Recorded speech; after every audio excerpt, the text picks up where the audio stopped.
was already in the parking lot, so.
morning. I'm Representative Johnson, calling the meeting to order. I'd just like to recognize our Sergeant at Arms for today. We have Reggie Sills, Marvin Lee, David Lighton, Thomas Terry, and Joe Crook. And that's going to pretty much be the extent of what I have to say here, that the chairmen are still getting some materials prepared. They've asked me to put the committee into recess until 9:45, so we stand in recess till 9:45. Thank you.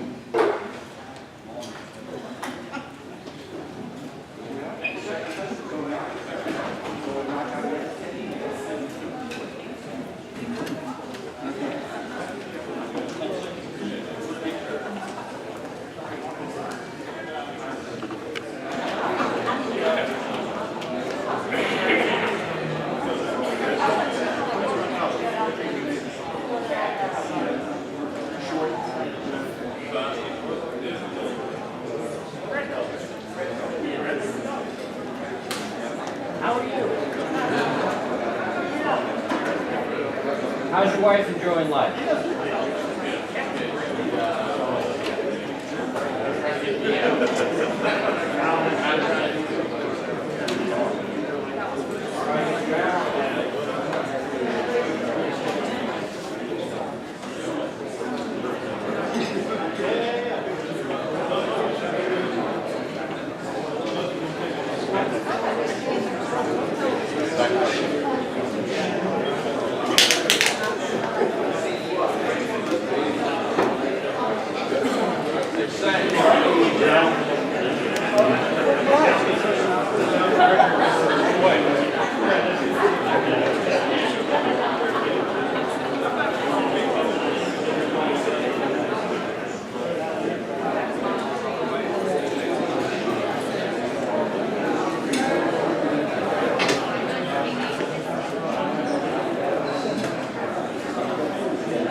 Committee will come back to order. Members will take their seats. Any extraneous conversations will be taken outside of the committee room at this time. The proposed committee substitute for House Bill 927 is properly before the committee for discussion without objection. So ordered. At this time, I would also remind members that since we did have a short delay in starting, that we will all amendments will need to be into the chairs at no later than 10:45. So all amendments, we had said 10:30, I believe, in the communication last night. We'll extend that to 10:45 since we were slightly delayed. I do want to say, prior to recognizing Chairman Lewis for the presentation of the proposed committee substitute, just a couple of very quick comments from myself, and Chairman Lewis may have some additional comments. I do want to say, particularly after some of the comments that I've read and reports and editorials and some of the things that have been said in public, that the two joint chairs are very honorable people. Some of the things said about them I felt were personal and factually incorrect in terms of their character, in terms of their approach to this process, which I believe has been honorable and above board. No court has found otherwise in all of this process. In fact, the courts have found just to the opposite of that. I would also make just a quick personal note in terms of Dr. Hopler. Dr. Hopler is the same as any other central staff member or any consultant that either side might employ to assist them in the technical matters of drawing a map. And maps are part of the legislative process. And I believe that when staff members or consultants are maligned in terms of their intent and the like with clearly no evidence, that is improper, it's incorrect, and it's quite unfortunate, and I don't believe that that's where our best politics lie. We should debate the issues and not debate personalities of particular individuals, particularly when those folks do not know and are clearly not apprised of what their actual roles are in this very important constitutional process. With that said, at this time, I recognize Chairman Lewis to present to the committee the proposed committee substitute.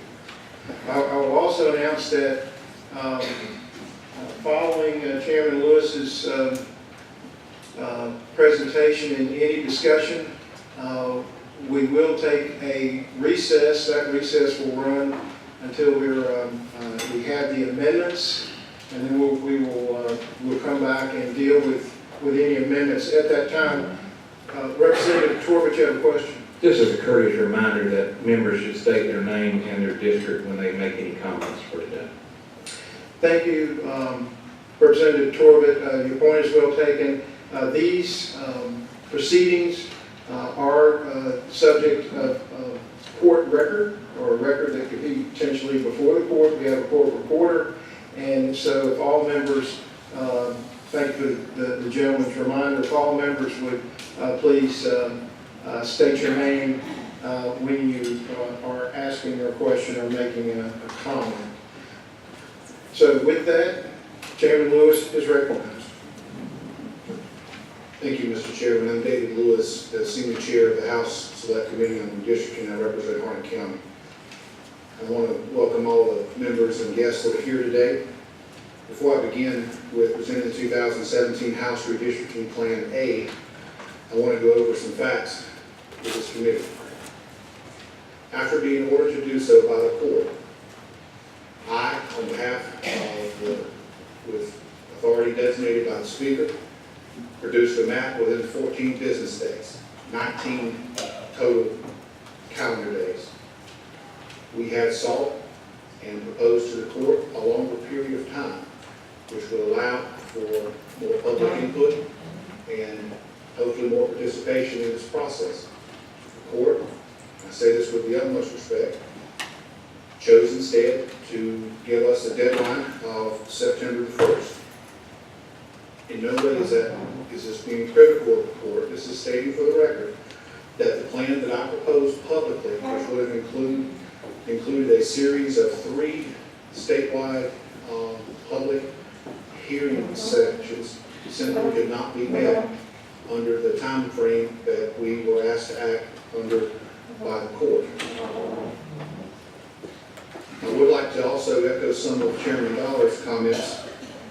I will continue in every way I can to make this discourse as positive as it can be. I do think that there have been some erroneously stated information regarding why we are here today. We are here today based on my understanding of the Covington court finding that without substantial evidence, without sufficient evidence, I should say, that race was a predominant factor in drawing 19 House seats. We were ordered to recreate the map in areas affected by those 19 seats by September the 1st. At no time did the court reference that anyone was packed into any district. At no time did the court reference that there was any bad intent on the part of this legislature in the 2011 process.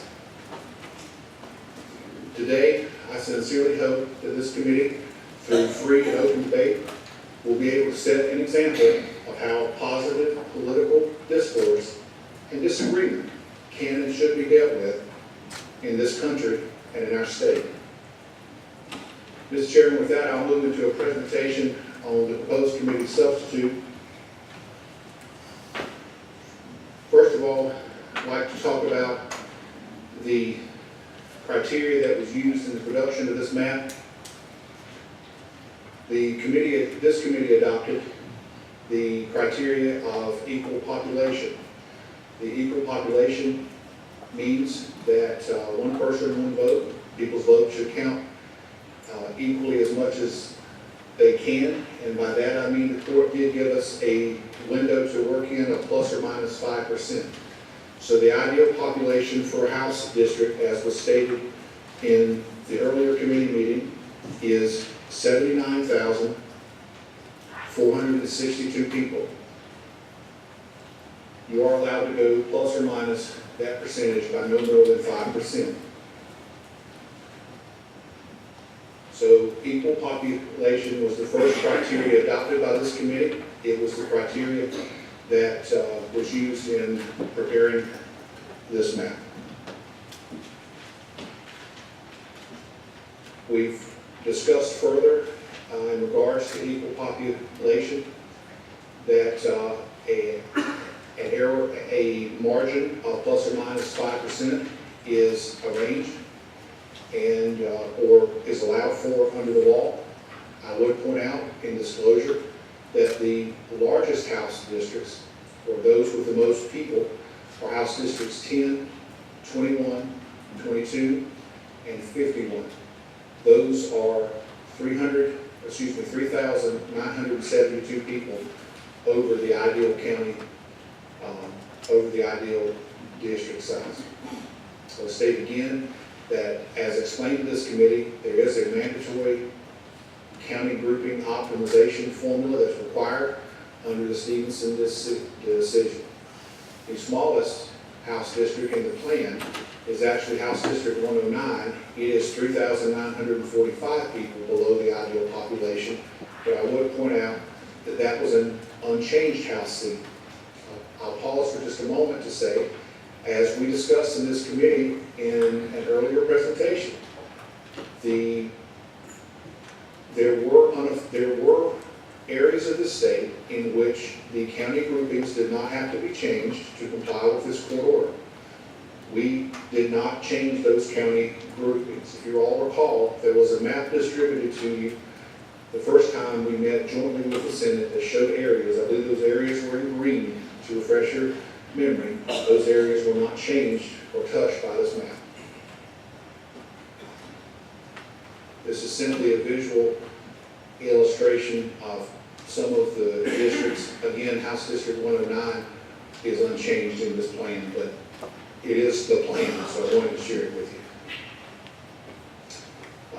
Contiguity, legislative district shall be comprised of contiguous territory.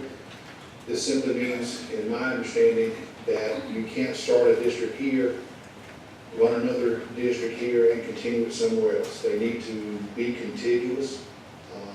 Contiguity by water is sufficient. This is a picture of the plan. There are areas, primarily and almost exclusively, in the eastern part of our state, where great bodies of water are encompassed or surrounded by our counties. The barrier islands of our state, one of the greatest treasures that we have, create situations in which counties include these tremendous bodies of water. This committee further adopted that we would comply, as we were required to, by the county grouping and traversal rule. That means that the committee would draw legislative districts within county groupings as required by Stevenson versus Bartlett and in other court cases. And within the county groupings, county lines should not be traversed into except as authorized by the courts in Stevenson and the subsequent cases. I put this back up only as a reminder. This was presented in greater detail to the committee. You will notice that the purple color is a county in which, if you take the ideal population of 79,462 and divide it into the 2010 decennial census numbers, you are able to draw a whole number of seats.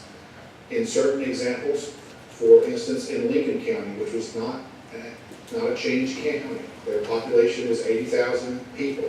That's within the plus or minus 5%. Lincoln County gets one seat. The counties that are kept whole in this are illustrated in purple. We were then required to go through and group counties in the smallest possible number of county groups. We had to optimize the number of 2 county groups, shown in red on this map, and also bordered by the darker black lines, illustrate what the 2 county groups are. In the canary yellow color, shows the 3 county groups. That means when we could combine no more 2 county groups, we then sought to combine 3 county groups. The canary yellow shows the 3 county groups. The brighter yellow shows the 4 county groups. When we can no longer combine 3 counties and make whole house seats, we had to combine 4 counties. The lime green color shows a 5 county group. The darker green or Kelly green color shows a 6 county group. And the blue color is a 7 county grouping. I think we've spent pretty good time talking about this, but I did want to state it again for the record and so it could be more fully understood by the committee. I would point out that I do believe the committee's criteria on county groupings and traversals was in fact met.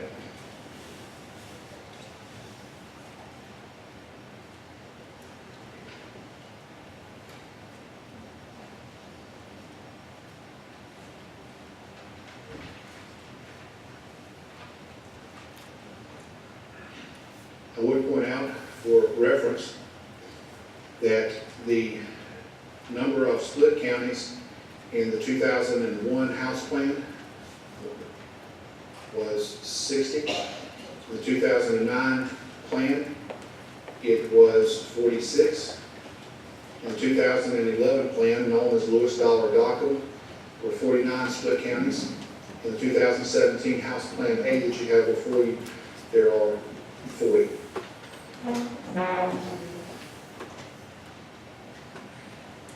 Compactness, the committee shall make reasonable efforts to draw legislative districts in the 2017 House and Senate plan that improve the compactness of the current districts. In doing so, the committee may use as a guide the REOP, dispersion, and the Holsby-Hopper scores as identified by the people that invented that particular score. Those particular scores. I would point out that the map that I present to you today complies with that criteria. The criteria minimum for REOC is 0.15.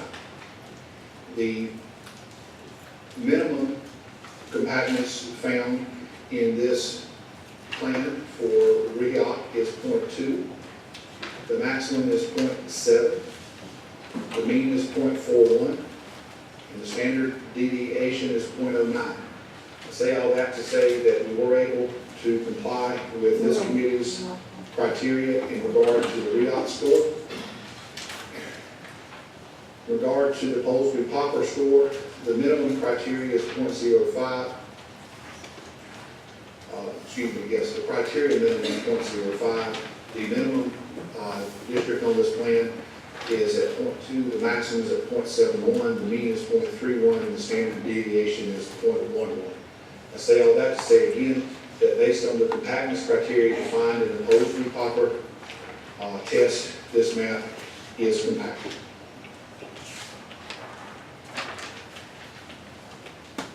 I'll be happy to go into greater detail on compactness. I will simply say that based on and I will submit this for the record, based on a comparison of reports with prior enacted plans, this is a compact plan.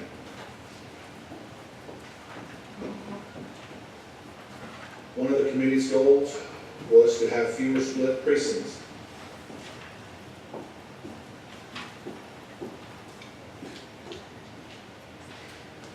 The total number of split precincts or split VTDs in this plan, as drawn, is 19. It's important to point out that there are 49 total splits, but those additional splits between 19 and 49 occur in areas of the plan that were not impacted by the regrouping, the new county optimization formula. What that means is what we drew splits only 19 precincts. If you compare that with the 2011 plan, the Lewis Dollar Dockham 4 plan, there were 395 split precincts. The 2009 House plan split 285. 2001 House plan, as best we can tell, split 103. I would point out for the record, in total transparency, there is one additional split VTD in Cumberland County. It's on the base, the Army base. There are no people that live there. It makes the map look more compact.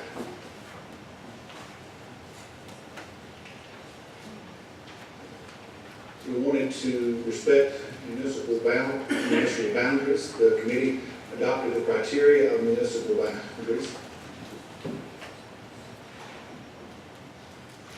Said that we may consider municipal boundaries when drawing legislative districts in 2017 House and Senate plan. Again, I think this plan meets that goal. The 2009 House plan split 123 municipalities. The 2011 House plan, Lewis Dollar Dockham, split 144. This plan split 78.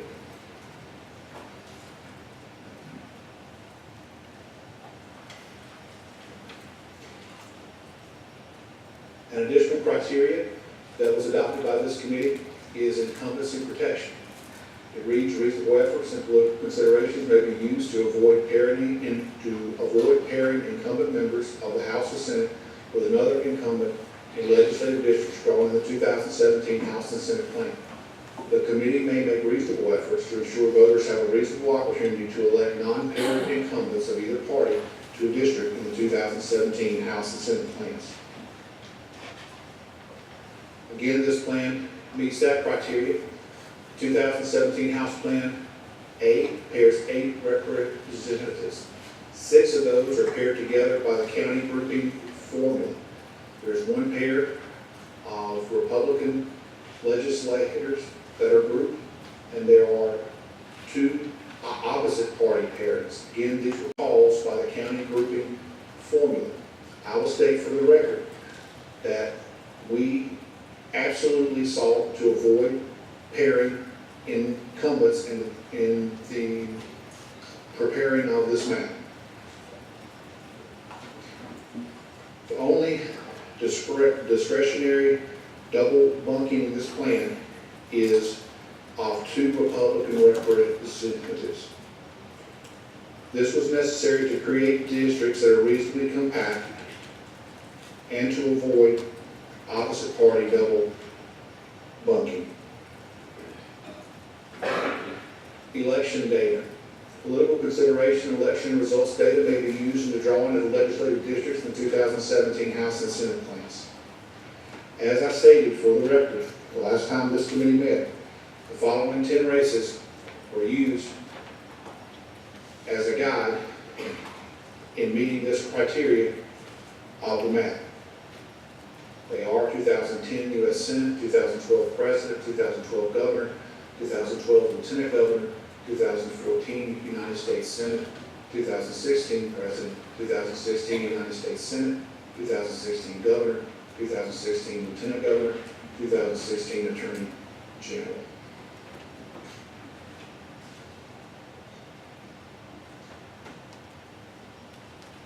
A criteria that was adopted by this committee involved no consideration of racial data.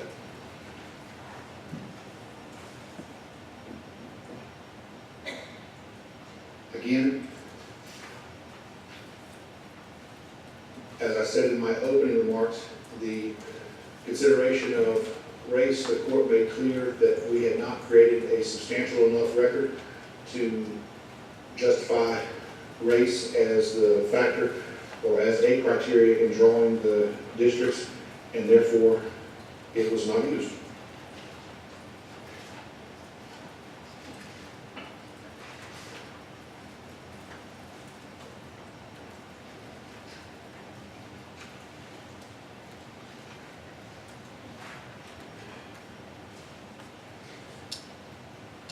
Mr. Chairman, if I may, a couple of the members had asked the difference between the original House map that was released and the amended House map that was released. I'd like to, with your permission, just get that on the record as well. The gentleman is recognized for that. Thank you. Members, the changes that were made in the map that was released on Friday and the map that was subsequently released yesterday were in the following county groupings. There were in the county grouping that includes Surrey, Allegheny, and Wilkes. There were changes that were made. These changes were made, it's simply moving precincts. These were at the request of members who currently serve in those areas. There were also changes made in the county grouping that runs from Richmond to Davie. This was at the request of one of the members who currently represents that area. There were changes made in the county grouping that stretches from Belated up through Green. This was at the request of members who serve in that area.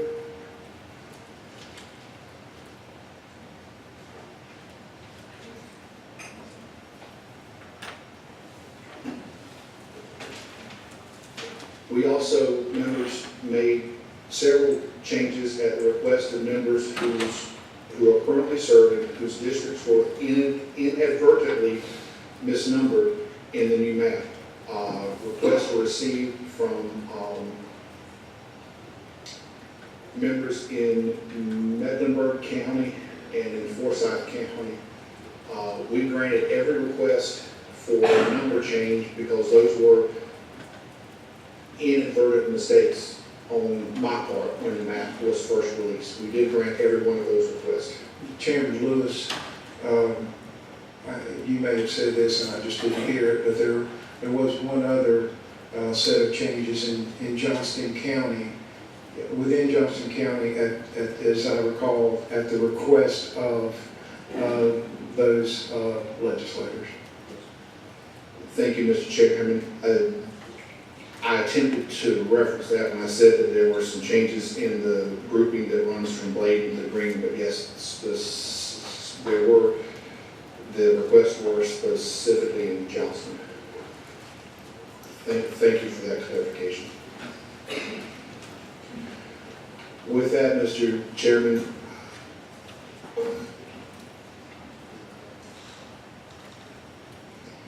I concluded the formal part of my presentation. I'll be glad to try and answer questions or whatever is the will of the committee at this time.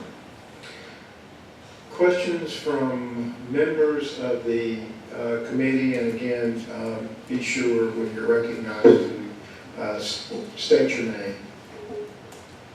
Questions from members of the committee? Representative Pierce. Thank you, Mr. Chairman. State Representative Garland here. Representative Lewis, do you have a map of the changes that you made, the ones that you just talked about? Thank you for the question, Representative Pierce. The map that you have before you, this is the new map. Gentleman's recognized.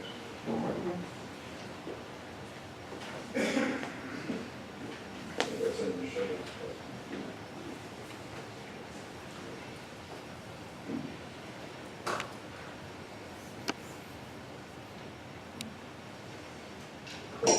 I apologize, Chair was distracted for a moment. So Representative Pierce, you got your question answered?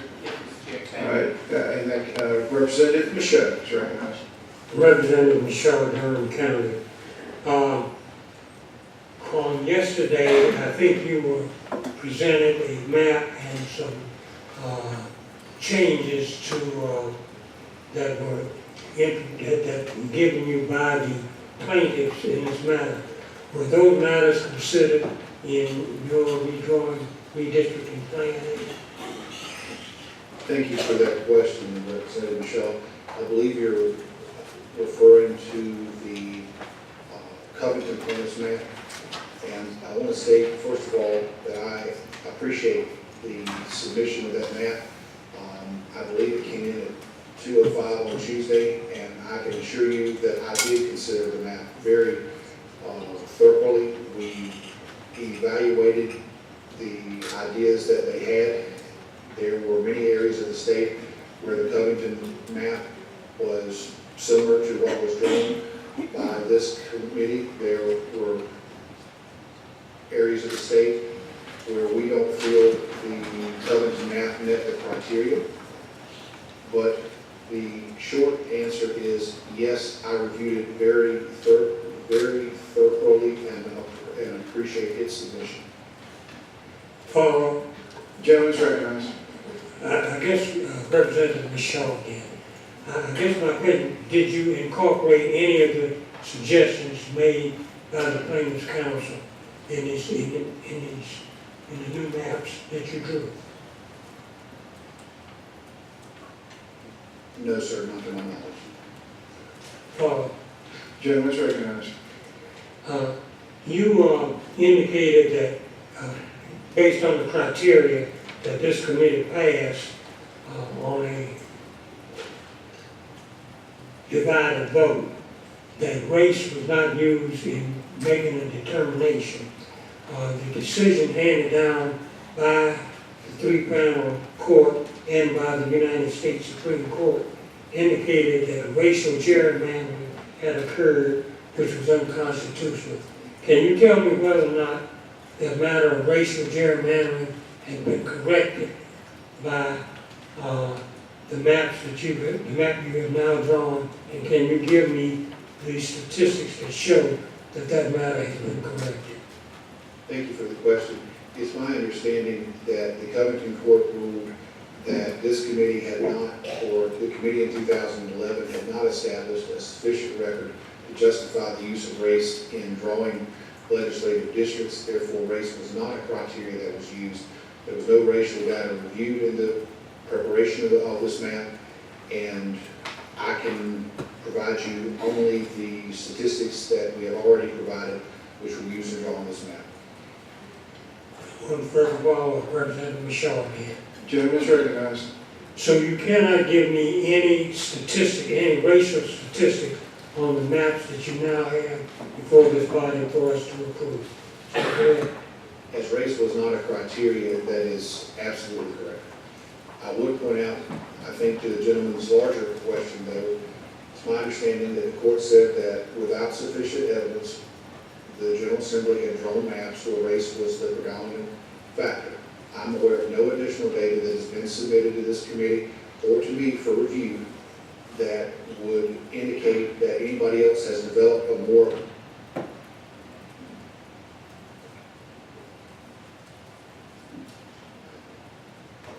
anyone has submitted any additional evidence that race should be considered, therefore it was not considered in the drawing of this map.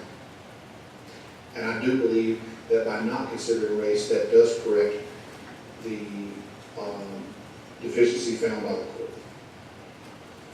Representative Jackson is recognized. Thank you, Mr. Chairman.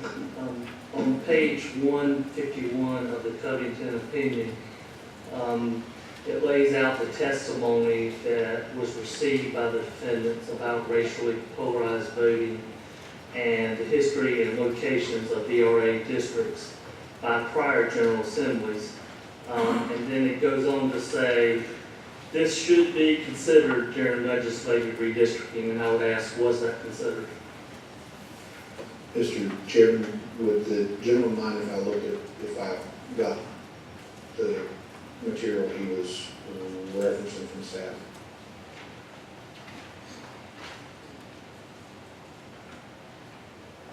It's on page 151, starting with the second and third paragraph. Representative Jackson, apparently my staff tried to use Westlaw, so our pages aren't lining up, but I can tell you that race was not used in the drawing of this map, which I think is the answer that you were trying to ask. I apologize for not having the exact case in front of me. Chairman, for follow-up. Gentleman is recognized for follow-up. Okay, and on page 164 of the court's conclusion, it reads, Section 2 of the Voting Rights Act continues to play an important role in redistricting, and legislators must undertake a district-specific analysis to identify and cure potential Section 2 violations. So I would ask, did the map drawers undertake a district-specific analysis to identify and cure potential Section 2 violations? Thank you for the question, Representative Jackson. The committee had no additional information than was provided in 2011, which the Covington court said was inadequate. Further questions from members of the committee? Any further questions at this time? Seeing none, I would ask this of the committee.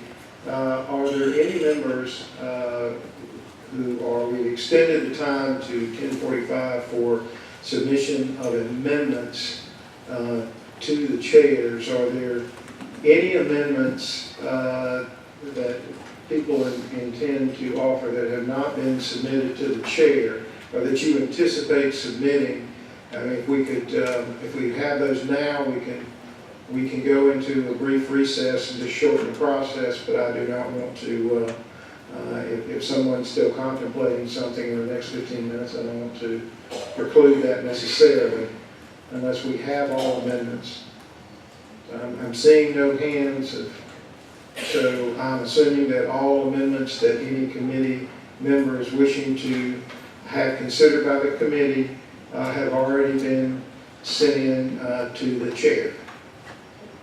And seeing no Seeing no indication from any member otherwise, the committee will stand in recess until 11 o'clock. We'll come back at 11 o'clock. We will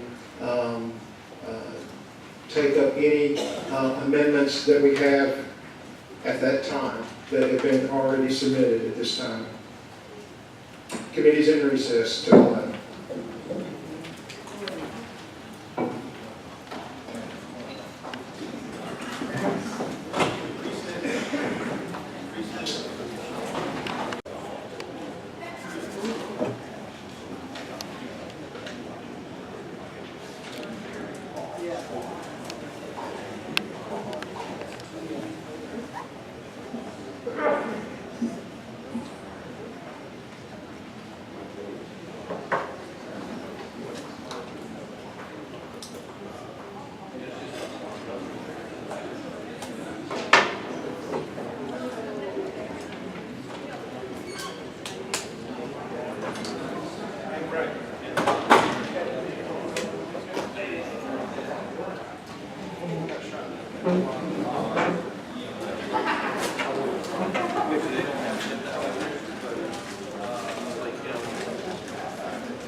Committee will come back to order.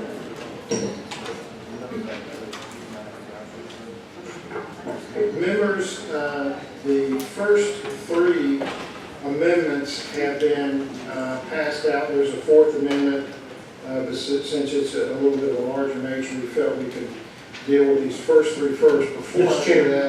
Before I move forward, Representative Jordan.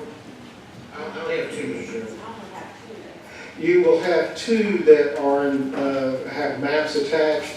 One does not have a map attached. It's actually the first one that we're going to take up in just a moment. AST-85V1, authored by Representative Jackson. It's a one-page technical, essentially a technical amendment. Okay, well, if you will hold for that, we'll take these amendments up in just a moment. Chairman Lewis, I believe, had a couple of quick comments, and then Representative Michaud wished to be recognized, and I'll get back to him. Thank you, Mr. Chairman. This is David Lewis from Harnett County again. The additional comment that I wanted to add is Representative Reeves notified my office and this committee that he was now a resident of Chatham County. And when I spoke earlier about the number of paired incumbents, I did not include Representative Reeves in that number. However, the map that you have shows that because my office I failed to notify central staff of that. So the new maps that will be produced by Monday will clearly show that Representative Reeves lives in Chatham County. That is my mistake, and I apologize for it. And Chairman Lewis, that lowers the number of paired representatives to 6. Representative Michaud is recognized. Yeah, Mr. Chairman, and we welcome Representative Reeves to Durham County delegation.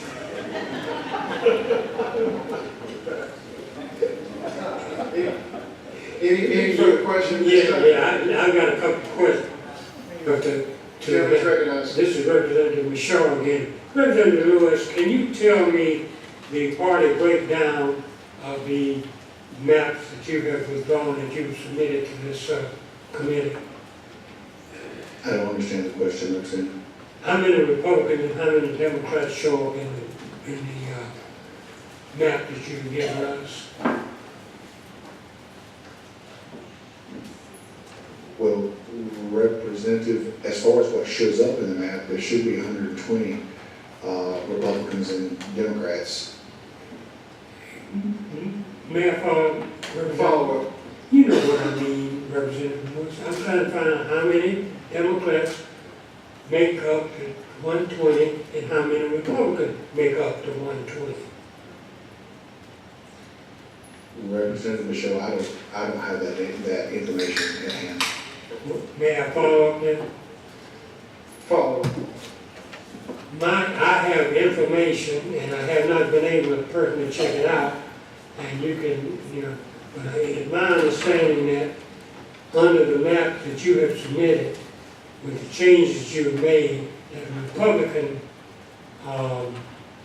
representation will increase by 4, and the Democratic representation will decrease by 4. Is that correct? Well, Representative, thank you for the question. I don't have that information. I will tell you that the stat packs that were passed, there were stat packs passed out that illustrate every, the 10 races that we've already discussed.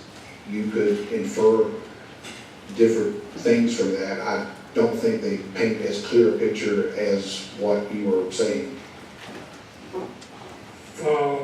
Gentleman's recognized.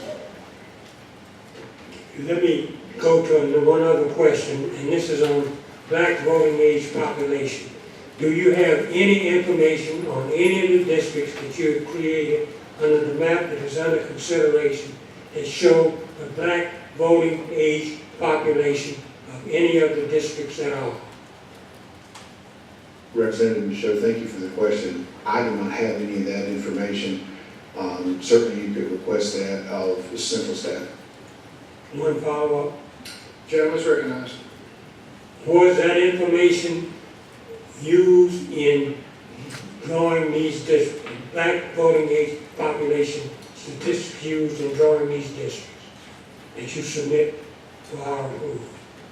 No, sir, and if I could expand on that answer, it's my reading of the Covington case that a district-specific analysis is required in order to use race. We are not using race in the construction of this map. We do not have information that says it would be required to be used. If you have that information, I'm certainly willing to review it, but at this time, we have not received any additional information that indicates that race should be used, which is our understanding of the Covington Court Order. Gentlemen wish to be recognized for a further question? Seeing none. Representative Jackson. Thank you, Mr. Chairman. I wanted to ask a couple of questions about public input. I know that I have not received any transcripts from the other sites that were cut off on Tuesday night. I was here till about 9:45, watching the people here that showed up in Wayne County, but I want to know if the transcripts are available, if anybody's reviewed public comments from the areas where they personally attend. Chairman Lewis is recognized. Thank you for the question, Representative Jackson.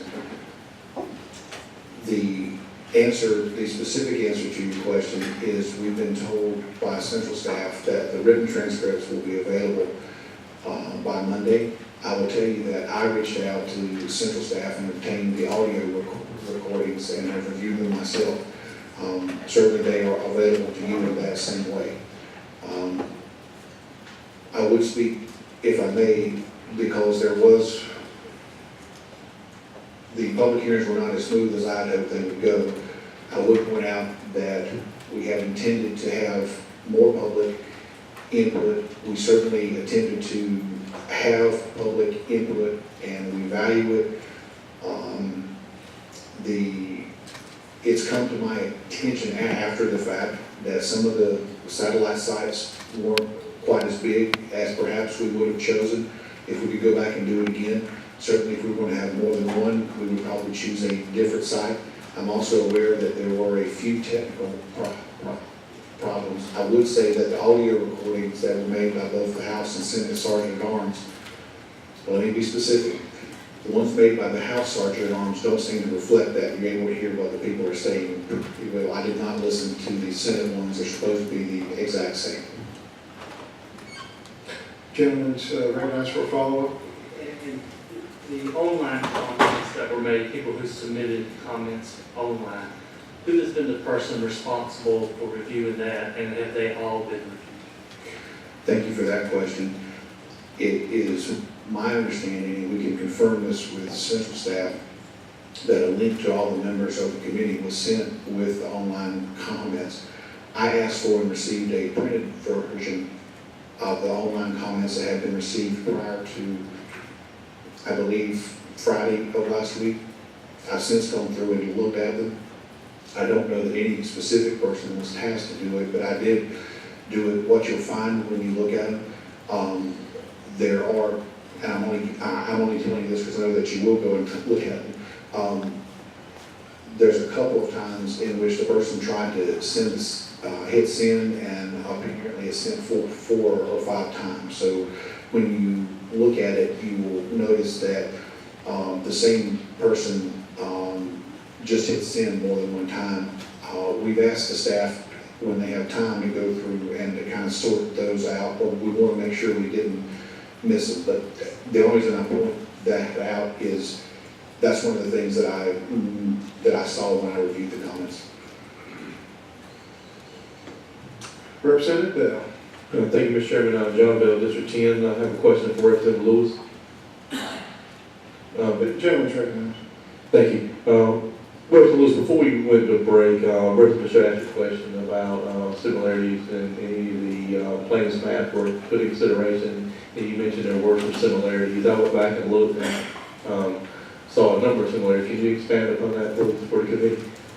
Yes, thank you for that question. What I understood him to ask was, did we make any changes as a direct result of the map? And the short answer to that was no, but what I went on further to say is I did analyze the map very closely, and there are many districts, especially in the rural parts of the state, that look exactly like the map that we've submitted. So we did review the map district by district, and there is substantial similarities in many parts of the map. Thank you. Any further questions before we move to amendments? Representative Michaud is recognized. Representative Shaw again, following up on Representative Bell question, there are also very distinct differences there too, are there not? Yes, sir. Thank you. Representative Corbett. For a comment, John Corbett, one House District, 108 Gaston County, for a comment, Mr. Chairman. Gentleman's recognized. Thank you. Representative, some of the remarks Representative Jackson was saying, I was chairing the Charlotte meeting, and I just want to go on record to let you guys know that it was a heavily attended meeting. Perhaps the room could have been bigger, but you never know until after the fact. We had well over, I guess, 150 in attendance. Most of the time the room was at occupancy. We had some waiting outside and even tried to manage in the ante room to make adjustments for the people that were there.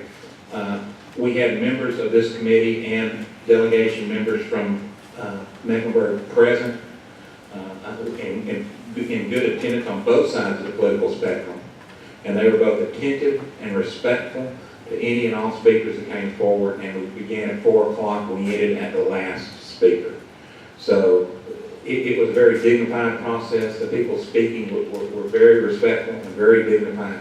So there were very positive things that came out of those so briefly held public comments, and perhaps in future years we will have ample enough time to have more of those where we can engage more of the public at these events. Mr. Chairman. Chairman Lewis is recognized. Thank you. I wanted to follow up on Representative Torbert's remarks. I don't know that we did a good enough job communicating this, but the reason the sign-up began when it did and ended when it did is we were trying to make sure folks knew that if they were able to go ahead and be there at 4, that they could. If it was going to take them a little bit later to be there, that they could get there. They were allowed to sign up until 6:30. And I'll be happy to produce it, I'd even had some email traffic with folks where I said, if you let me know that you're delayed in traffic, I will extend it further. But the idea was to begin it at 4 so that people that were able to be here at 4 could go ahead and start. But we knew that it was going to go on into the night, going into the evening, which is why we had the sign up open until 6:30.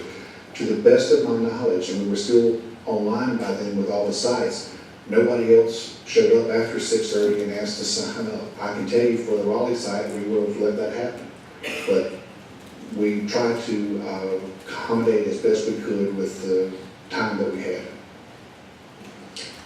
Thank you, Chairman Lewis. Seeing no other hands, we'll move to amendments. The first amendment that will be considered is Amendment AST-85V1. AST-85V1. Representative Jackson, you are recognized to present your amendment. Thank you, Mr. Chairman. Earlier we talked about people, district numbers getting switched. This is one of those circumstances where this would restore Representative Collins back to the current district number he represents and Representative Richardson back to the current district she represents. It would not change the district lines in any way. Chairman Lewis. Mr. Chairman, to be clear, what I understood Representative Jackson to say is that this is simply renumbering a district to reflect the current incumbent. That's certainly something that I would have done had I been made aware of it. I would urge the committee to vote aye in support of this amendment. Seeing no further hands, all those in favor of the amendment, please signify by saying aye. Aye. Opposed, no. The ayes have it, and the amendment is agreed to. The next amendment is offered by Representative Hunter. It is Amendment ABK-41V1, ABK-41V1, and Representative Hunter, you are recognized to offer your amendment. Thank you, Mr. Chairman. Howard Home, 5th District. This amendment moves to amend the bill on page 1, lines 9 through 10, by deleting those lines and substituting District 1, Camden County, Trelawney County, Pasco County, and Bequemis County.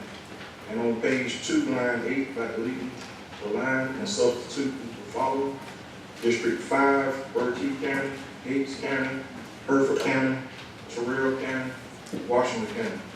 This does not affect any other part of the state, and only redraws the grouping in District 1 and District 5. It falls in the plus or minus 5%. Representative Steinberg also supports this amendment. Thank you, Mr. Chairman. I appreciate the committee's support. Chairman Lewis is recognized. Thank you, Mr. Chairman. I want to begin by thanking Representative Hunter for his legislative courtesy. He did share this with me in advance. I'm going to ask the members of the committee to oppose the amendment because it does not match the county optimization schedule and requirement that we're required to meet.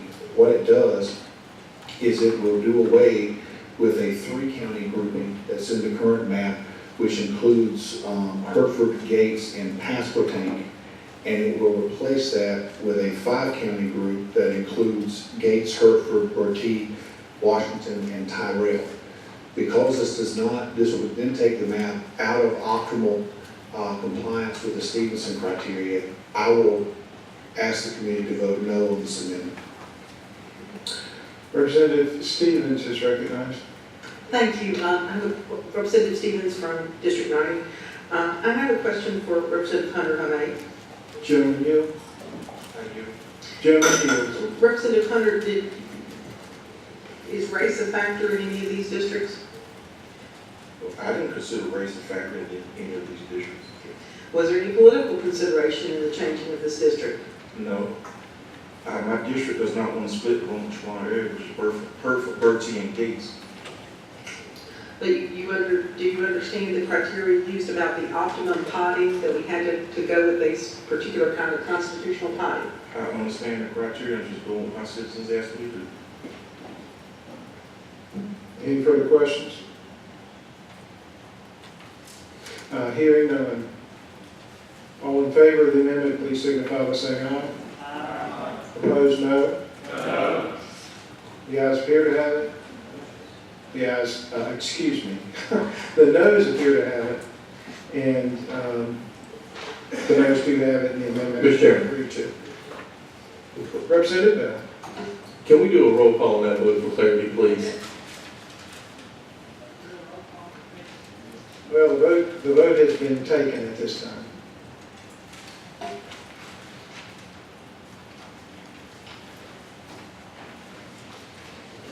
The next amendment is offered by Representative Speciale. It is ABK-42B1, ABK-42V1. Representative Speciale, you're recognized to explain your amendment.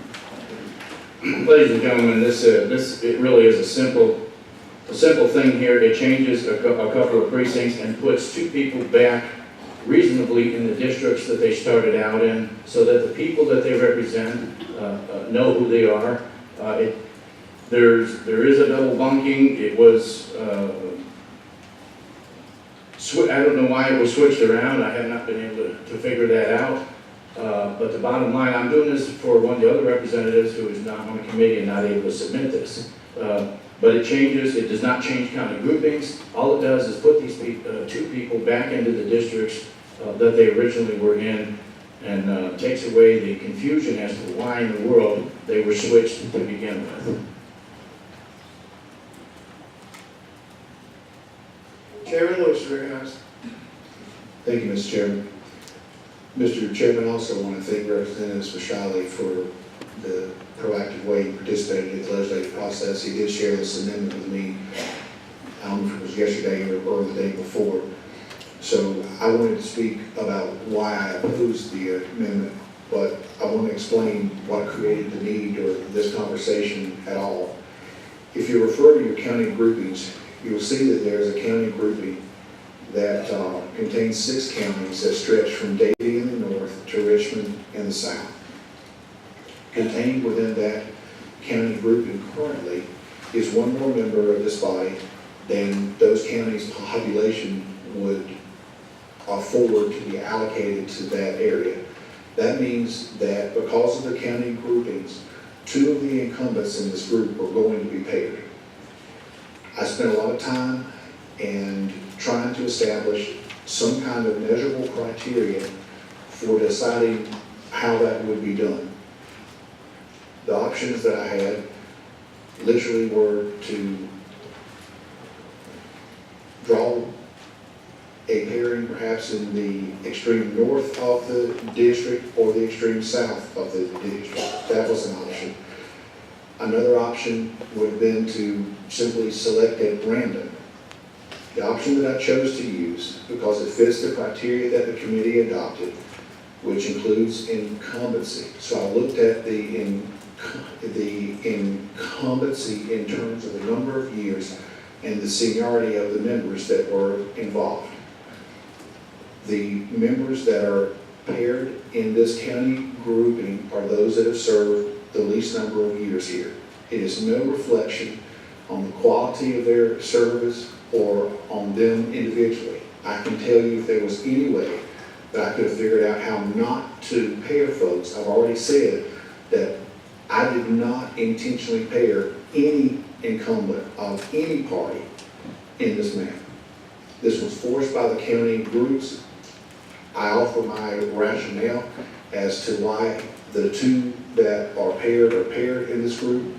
I would respectfully request that the committee vote no on this amendment.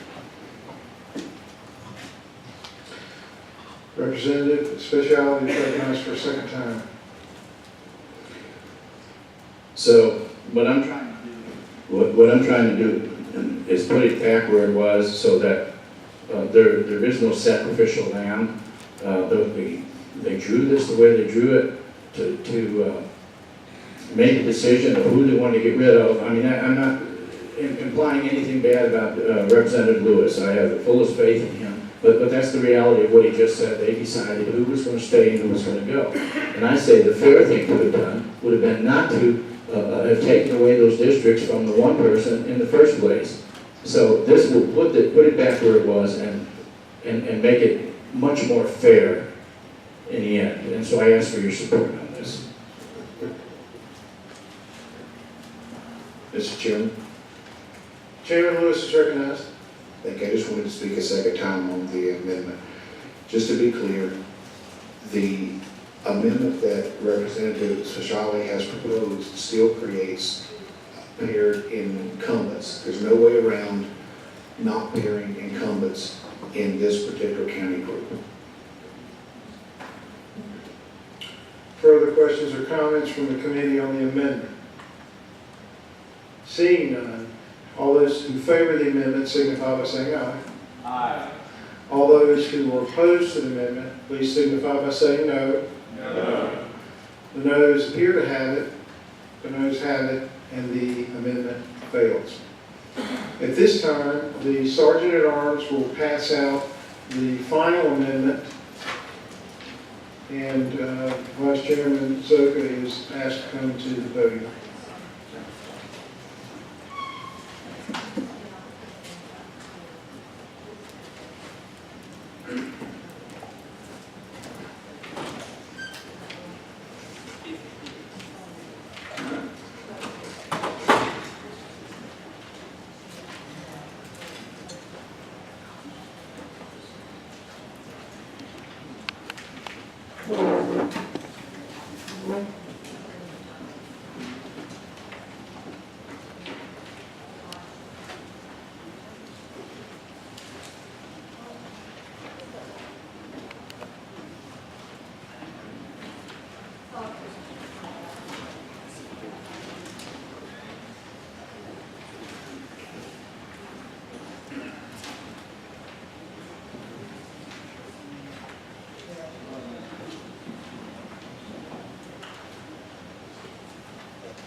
Thank you for your patience in passing out this latest amendment. The all members of the committee have a copy of Amendment H927-ASA-101, version 3. If you're a member of the committee, you don't have a copy of that, please signify by raising your hand.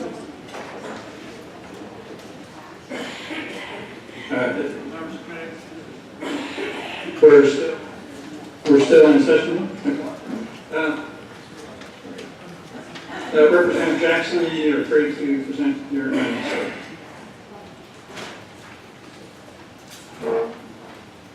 Mr. Chairman, okay, thank you. I'm gonna, in an attempt to, speed up things today, I'm just gonna make some overall comments and then to explain why I'm introducing the amendment, and then I'll explain the amendment if that's okay with the chair. That's fine. You know, the public and House Democrats haven't had a very long time to review this plan, and of course even less for the PCS, but it really is much of the same as what we've seen before. The same map maker was hired who racially gerrymandered the first map. He drew a map so unconstitutional that all 9 Supreme Court justices reached agreement, which is kind of odd these days. You know, we saw public input, but from the public input that I've heard, it appears that it's been ignored. The PCS wasn't even made public, to my knowledge, until about 10:10 this morning, when I saw it being handed out to members of the public. But the transcripts of the public hearings have not been provided to anyone for us to review prior to the day. It's clear from this drawing of this map that you have manipulated the drawing of African American voters to diminish their influence in the General Assembly, and you have doubled down on one of the most sweeping partisan gerrymanders in history, attempting to relegate us to a superminority at a time when our electoral strength is roughly equal to yours in this state. However, you made a few new mistakes in this map that you didn't make in prior ones. You're violating our state constitutional prohibition on mid-decade redistricting by redrawing districts that do not need to be changed. You're violating the Stevenson decision and our state constitution by unnecessarily crossing county lines in several places. That is the reason why I am offering an alternative map, one that I believe demonstrates the unconstitutionality of the PCS. It provides a fair framework for North Carolina voters to elect members of the General Assembly next year. I am introducing this amendment, but I did not draw this map. I'll try to answer any questions I can to the best of my knowledge. The plaintiffs in the Covington case did. They are not politicians picking their voters, but fair-minded people looking to move North Carolina along this decades-long redistricting travesty. So why do I think this amendment is better? First, I'll call it a firewall, but this amendment adopts a few simple rules. Districts and unchanged clusters that do not touch unconstitutional districts do not have to be changed. It's a rule required by our state constitution which prohibits mid-decade redistricting. In fact, the Constitution reads, "When established, the Senate districts and the apportionment of senators shall remain unaltered until the return of another decennial census of population taken by order of Congress." Then it still has the same exact thing, members of the House. These provisions are cited in both of the Stevenson decisions. In Stevenson number 1, it points out that the state constitution specifically enumerates 4 limitations upon redistricting. And number 4 is, once established, the Senate and representative districts and the apportionment of senators and representatives shall remain unaltered until the next decennial census of population taken by order of Congress. That is cited in both Stevenson 1 and Stevenson 2, the exact same language. Furthermore, the court gave us a list of districts to change, and I would note that the districts in Wake County, that number 40, 41, 36, and 37 were not in that list of districts that had to change, nor was District 105 in Mecklenburg-County.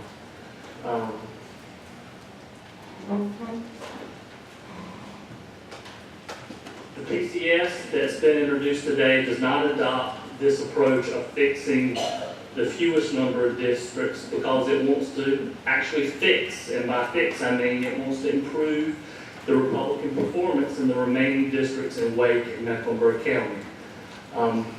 This amendment shows that you can fix unconstitutional districts in Wake and Mecklenburg County and do that without changing the non-contiguous districts. You can also do it better. And so I'm going to read you a little bit about what this map does in Wake County in particular. It splits fewer municipalities And the municipalities it does split, it splits in fewer ways. And that's even taking into consideration that House Districts 40, 41, 36, and 37 were frozen. So that I'm stuck with their splits that occurred in that map. But even considering that, I was able to split fewer municipalities. One of the things from the 2001 plan that was mentioned earlier today was that plan has actually was ruled unconstitutionally, unconstitutional. It's not on the law, I believe, but it was fixed by the 2003 plan. But one of the things people in my area really wanted is they wanted to see Eastern Wake County as a community of interest put together in a complete district, and that was done in 2003. It is a community of interest. The mayor, a different mayor, came in 2011 and submitted testimony to the Redistricting Committee that Eastern Wake County still believed it needed to be put together.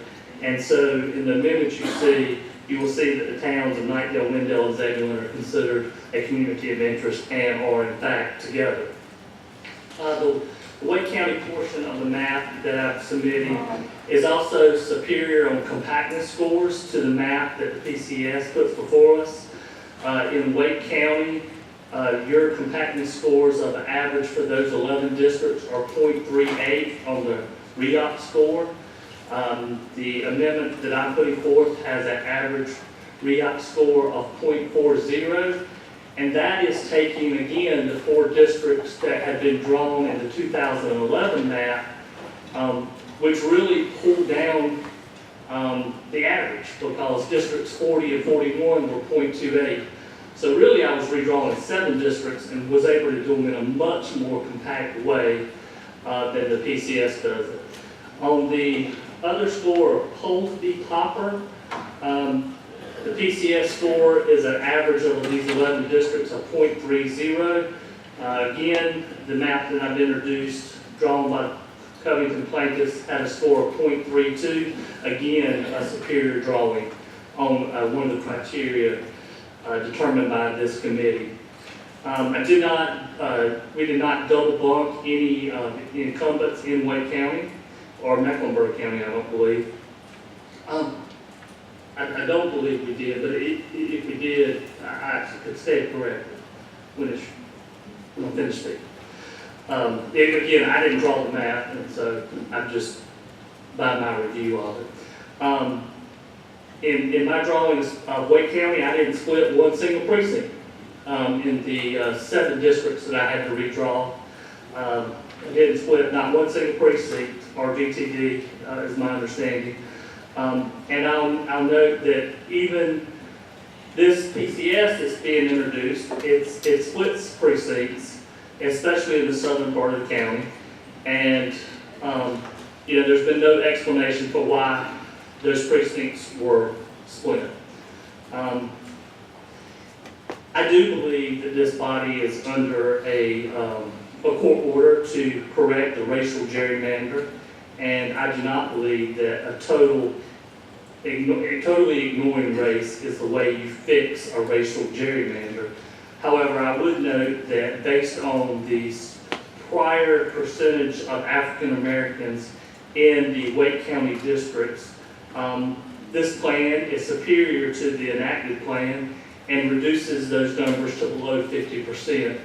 And the court specifically held that we had to give a reason if you went above 50%, so that these districts should not go above 50% and we would not have to provide any reasoning for that. As to why the amendment is better on the whole county provision, I'd ask you to look at the Green, Wayne, Johnston, Harnett, Lee, Sampson, Bladen cluster. In the PCS, House District 10 goes across 3 counties, Wayne, Green, and Johnston. This amendment has House District 21 cutting across only 2, Wayne and Green. There's no reason for this extra county transverse, and it violates the Howell County provision as interpreted by Stevenson. If you also look at Rowan, Cabarrus, Stanley, and Montgomery County and Richmond cluster, the PCS has 2 districts located solely within one county, House District 82 and House District 76. The amendment proposed has 3, House District 77, House District 83, and House District 82. And then on the issue of racial gerrymandering. The original plan was a non-constitutional racial gerrymander. It's our opinion that your solution of ignoring race completely ignores the Voting Rights Act and federal law. It ignores the court order in the Covington case. It ignores the reality that in the South, race does matter and should be a factor in drafting a redistricting plan that is fair to all. I don't know exactly how you can fix a racial gerrymander when you claim not to use race.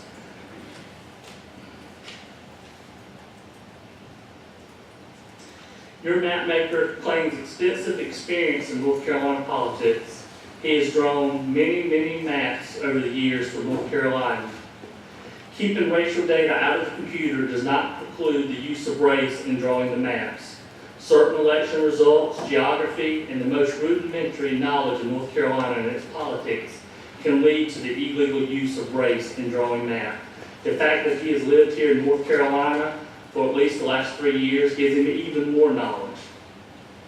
I understand that in the partisan gerrymandering case that your GOP expert has admitted that you don't have to have racial data to pack black voters.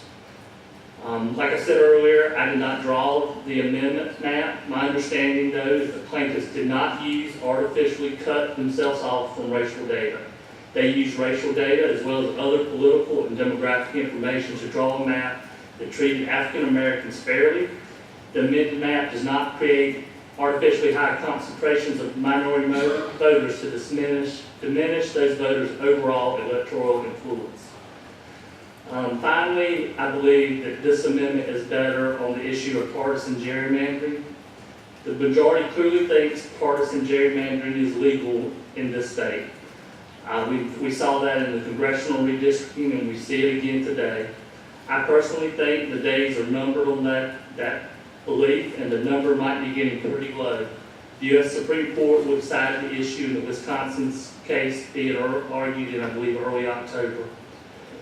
What is not uncertain is how gerrymandering, however, is undermining our democracy. My friends in the majority said that Democrats did it and now it's Republicans' turn, and I think if you believe that 2 wrongs make a right, then that makes perfect sense to me. But you can't ignore these numbers. Every statistical analysis of the current maps and the PCS demonstrate that North Carolina is the most gerrymandered state in history. What you've done and what you want to continue to do is beyond extreme. Some say we are a purple state. Some say we are more of a reddish purple state. The PCS draws districts where a statewide winner, like Attorney General Stein, only wins 42 districts on this map. That's 1/3 of this body. Republicans like to say that is not gerrymandering, that is just where Democrats live. Well, the amended map proves that this is not so. It draws a line where Attorney General Stein would win 56 districts. And reflecting where North Carolina is politically, that seems about right to me. I believe the PCS is an extreme partisan gerrymander, but the amended map is not a Democratic gerrymander. It simply sets the political table for the North Carolina House to reflect the political inclinations of the voters of this state. And I think that should be our goal. I would move for adoption of the amendment. Representative Lewis, you're recognized.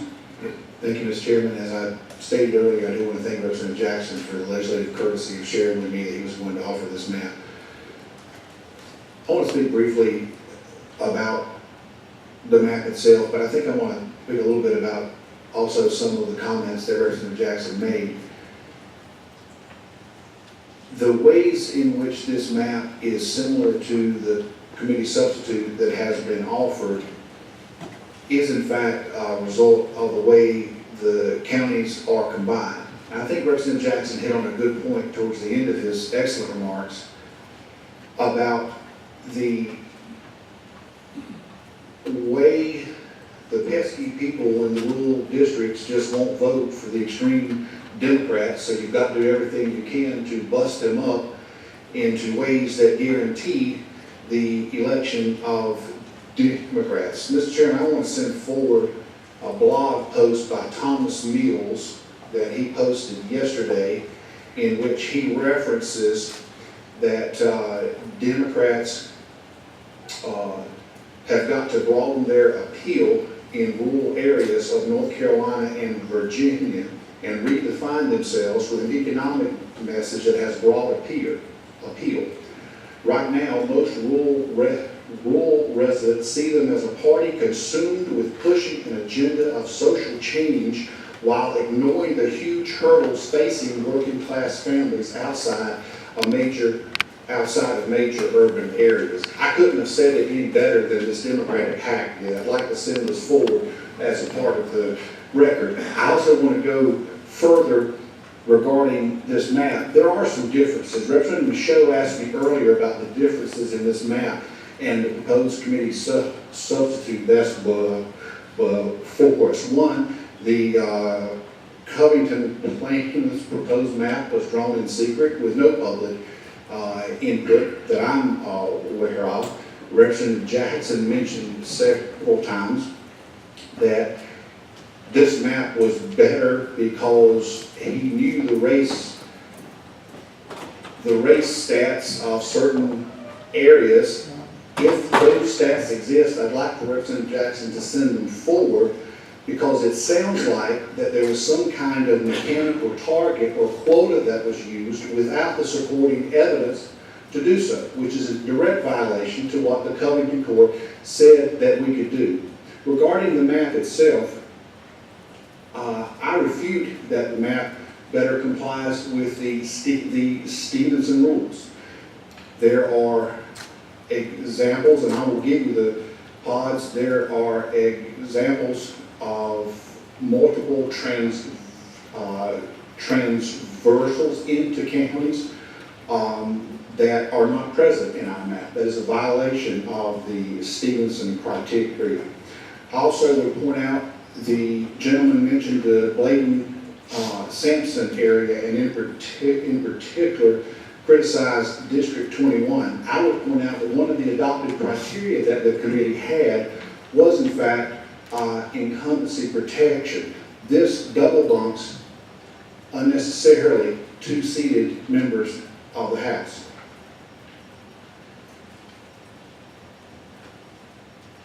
Mr. Chairman, the map that Representative Jackson is seeking to amend, I will of course provide and have provided for the record, does exceed the map that I have proposed, even as amended, does exceed in REOC score overall the map that he has proposed. It is better in the Poplar score than the map that he has proposed. With all due respect, I understand his comments were tailored largely around Wake County. The rest of the state has an interest in this too. And the democratically gerrymandered map that Representative Jackson has sent forward fails in those regards. Further, I will ask the members to reject this map.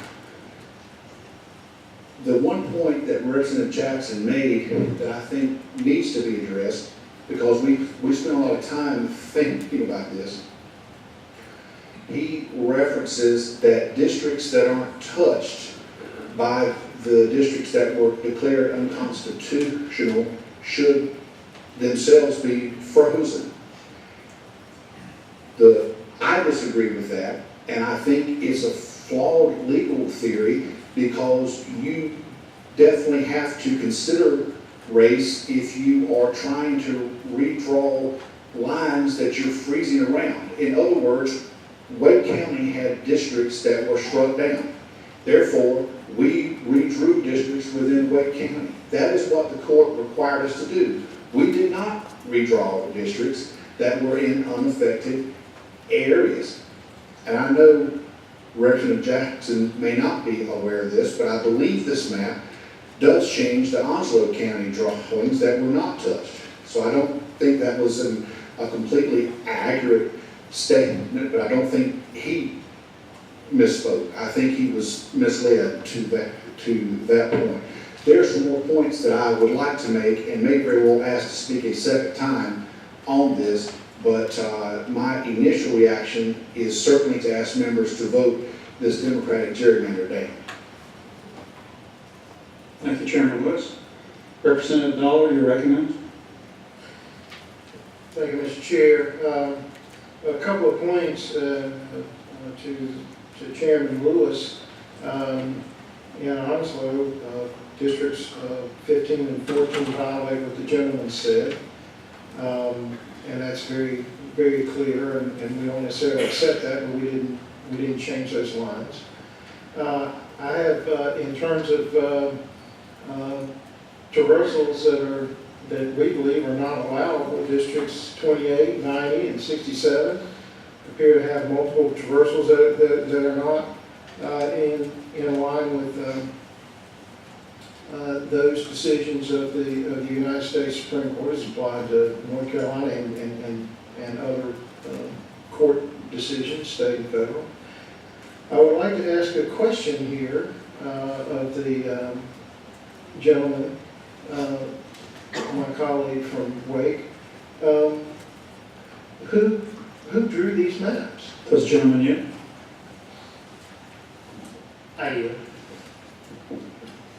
I believe the Covington plaintiffs, which are many groups, including the NAACP, which was present at Tuesday night's meeting, had these maps drawn. They themselves introduced into the record, I believe, two of I think maybe the Wake County and the Mecklenburg County drawings of this map. And then after Ms. Earle's letter to the committee chairs on Tuesday or Wednesday, whatever day she sent that and made that offer, I contacted her and asked her to share the entire map, which she did, and I forwarded it to staff.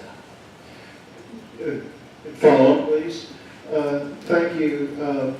So Representative Jackson, and I apologize because I have bad hearing, but so could you tell us much discussion has been made of the technical map drawer that has assisted the majority here in drawing maps. So do you have the name of the individual who drew this underlying map? Representative Jackson.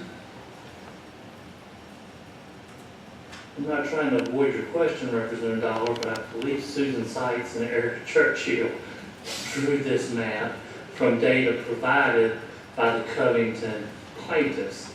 I know that they hired former legislative staffer Bill Gilkerson, who was assisting them with map drawing, but how many other people they may have employed or who it may had impact or input into that map, I couldn't possibly know. Okay, thank you. I said we got at least one name. Thank you. Well, I mean, my question, observation would be on that is that, it's people criticize maps and want things to be transparent, and yet it's been very difficult the last 2 days determining who actually came up with this particular draw that this amendment is based on. But I have an observation here, and it may be a question in just a moment, Mr. Chairman, and that is, to me, this is clearly a political document. It double bunks 18 individuals and members in total, 12 more than what the PCS in fact actually does. Several of these appear to be quite political and gratuitous. For example, Representative Millis is paired with Representative Brendan Jones. Would the gentleman from Wake yield for a question? Representative Dollar, I'd be happy to yield any questions you have, as long as you're not going to try to infer motivation on things that you're not aware of. Does the gentleman yield for the question? I do, as long as it's a fair question. Well, see if this is a fair question to you. My question is very straightforward. Why did you pair those two incumbents when the criteria did not call for that this committee adopted. And I certainly see no particular reason to do that. Can you tell us why that was done? Representative Jackson. I cannot answer your question about why the plaintiffs chose to double bunk these particular two incumbents. I can tell you that the criteria that this committee adopted did not give a listing of, and so to the extent, and I don't know if it's true, Representative Chairman Lewis appears to have the compactness scores for all of these districts. To the extent possibly the way the plaintiffs drew it is more compact than the way the PCS draws it, so maybe they put compactness ahead of incumbency. I don't know the answer to that. I know that there are 9 or 10 adopted criteria. No particular order was given. I assume that they did the constitutional requirements first. That's the way I would have drawn it. But other way, what they chose to put next is, I have no way of knowing. I would also answer to your previous question about the number of incumbents that you're including is you're not considered people who have announced their retirements. And so I believe this map does it to the extent that it double bunks some members. It does so in areas where there's already been a member announced that they're stepping down. Follow up? Follow up. So clearly, you're not concluding that politics may have been part of it. And to your point about the others, this map bunks Representative Harster and Representative Harrison.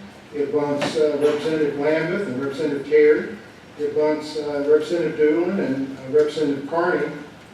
I am not aware of any of those individuals. And again, in terms of Representative Millis and Representative Brendan Jones, I'm not aware that any of those 8 individuals are currently planning on leaving the General Assembly.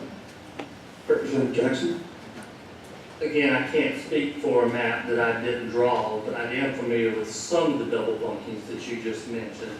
I believe the double bunking in Guilford County was necessitated because your PCS drew Representative Harrison with a greater than 60%, I believe, percentage of African Americans in her district, which was in fact one of the challenged districts that was ruled, I believe, unconstitutional. And so that was an attempt to fix that. The gentleman, I believe the lady and gentleman you discussed in Mecklenburg County were potentially double bunked because of the freezing of House District 105, since it did not touch an affected district, and so that probably necessitated one double bunking in the lower end of Mecklenburg County. That would be just a guess. Follow up. Follow up. You offer an amendment, and yet you're kind of wanting to take ownership and not wanting to take ownership, which is strange to me in my legislative experience when it comes to amendments. So again, maybe I'll just ask it one more time in terms of these double bunks. I mean, these are good members that I've mentioned. I think they're productive members, and some in both parties. And it just seems to me that there was no need for these double bunkings. And so Representative Jackson, you had no reason why you putting all of these colleagues that didn't have to be double bunked together? Representative Jackson. Chairman Dollar, it is my understanding from reading the Covington opinion and from the different oral arguments and hearings that have been held since that decision, that the federal court instructed the plaintiffs to give input to the General Assembly about when this process was taking place. And so you provided a map on Saturday, data on Monday morning.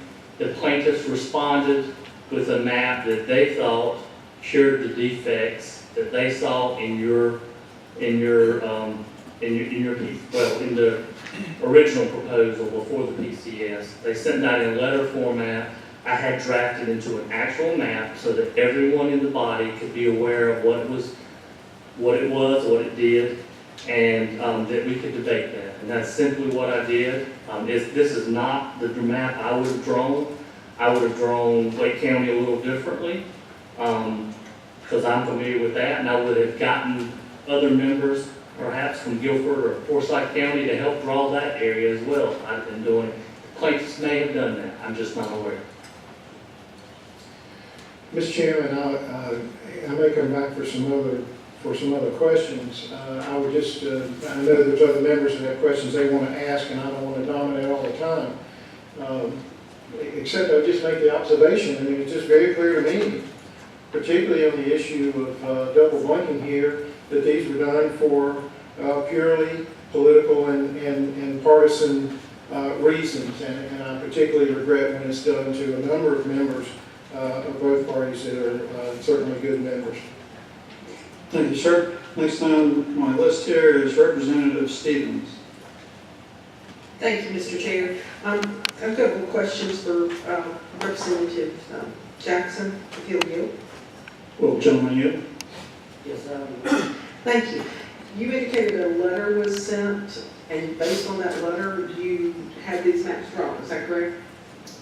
Based on that letter, I asked the signer of that letter, Miss Anita Earls, to provide me with the data that showed that those things could be fixed in the way she said it could be.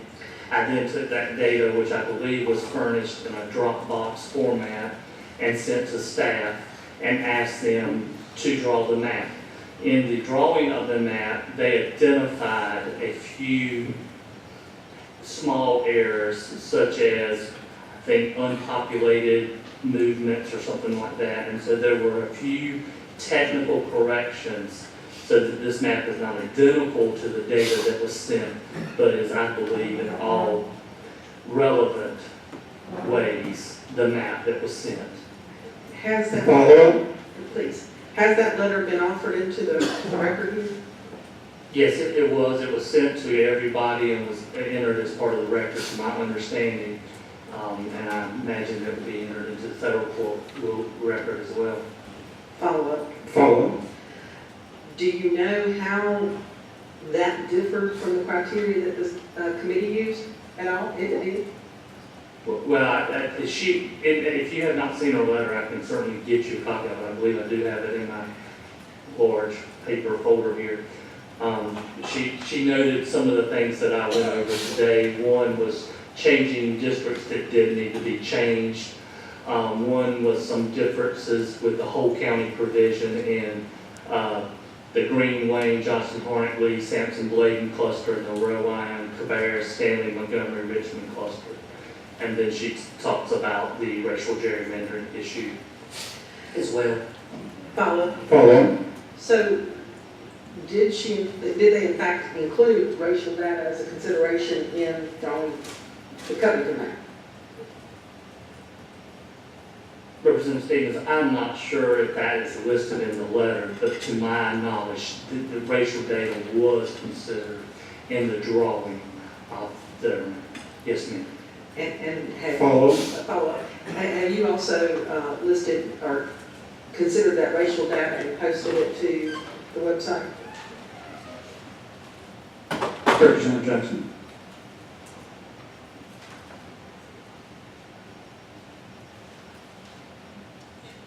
I want to make sure you're clear. They sent what's called, I believe, a shape file, which is something that we can use to recreate the map that they drew. The data that you have before you is the data that has been created by staff, and it is in the same format as all the other amendments that you have requested. However, if you request of staff, they can do you racial data based upon any amendment, as well as the PCS, the original proposal, and this one as well. But I think what they've handed out is what you've used on every other map you've drawn, so that they remain consistent. But it does exist in the computer and can be pulled for you. Follow up. Who requested the racial data? Was that you or was that the Covington plaintiffs?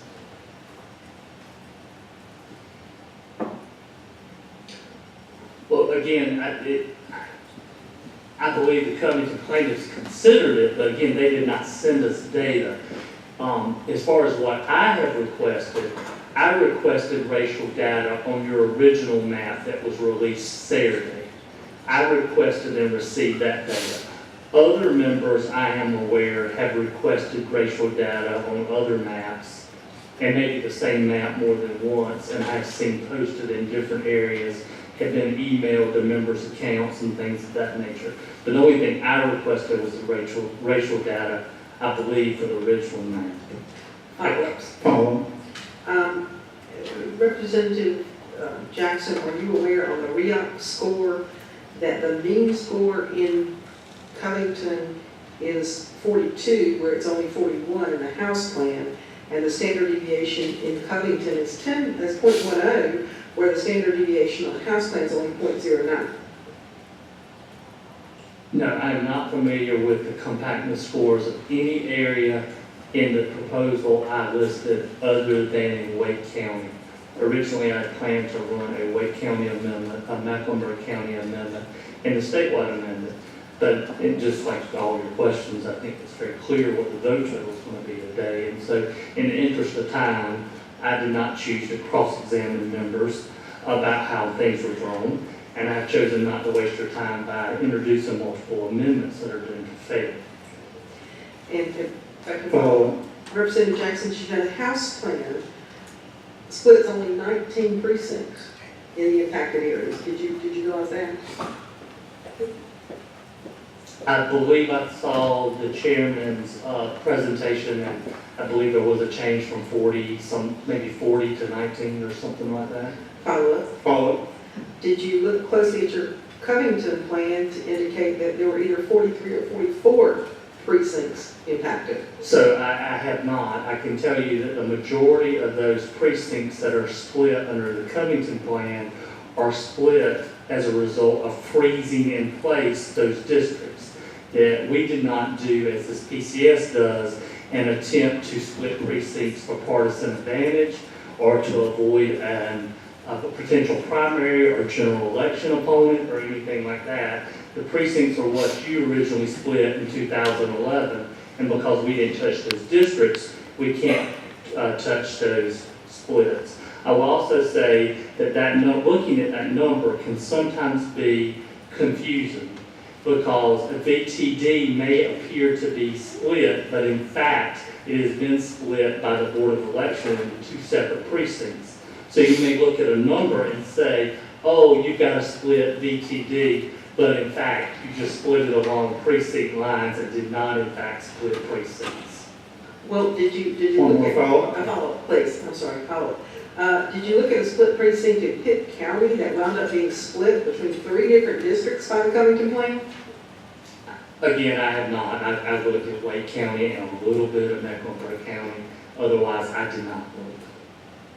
Follow-up. And did you recognize that the Covington House plan also splits 50 municipalities, which is more than the House plan split?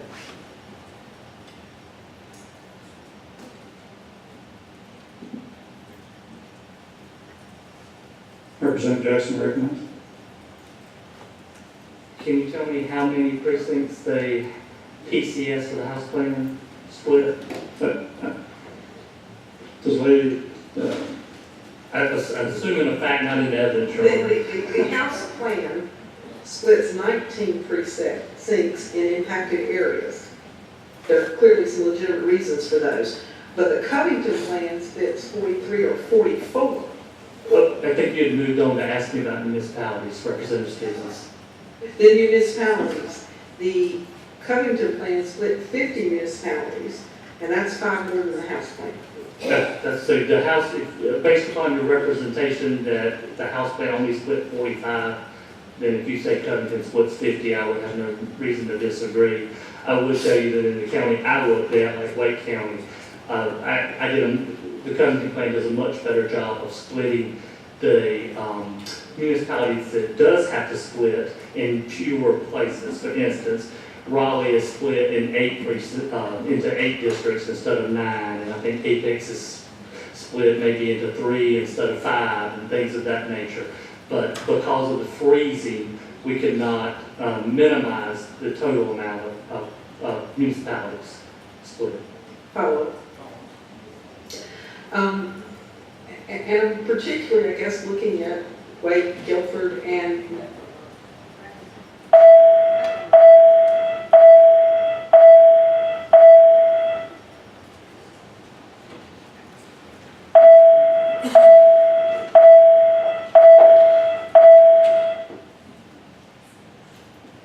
still not, okay, there it is. Mr. Chairman, Representative Special, could, is this a point of order? a point of order. Could we please let the plaintiff and the defendant know that we're not in a court of law? This is an issue of great importance to not only this body, but all the citizens of the state, and we'll hear all the questions and the responses until whenever we need to be here. Representative Stevens recognizes. Thank you. And Representative Jackson, I promise not to be much longer, but I'm particularly looking at Guilford and Mecklenburg. And the way they're split, don't they look more like a pinwheel than a compact district?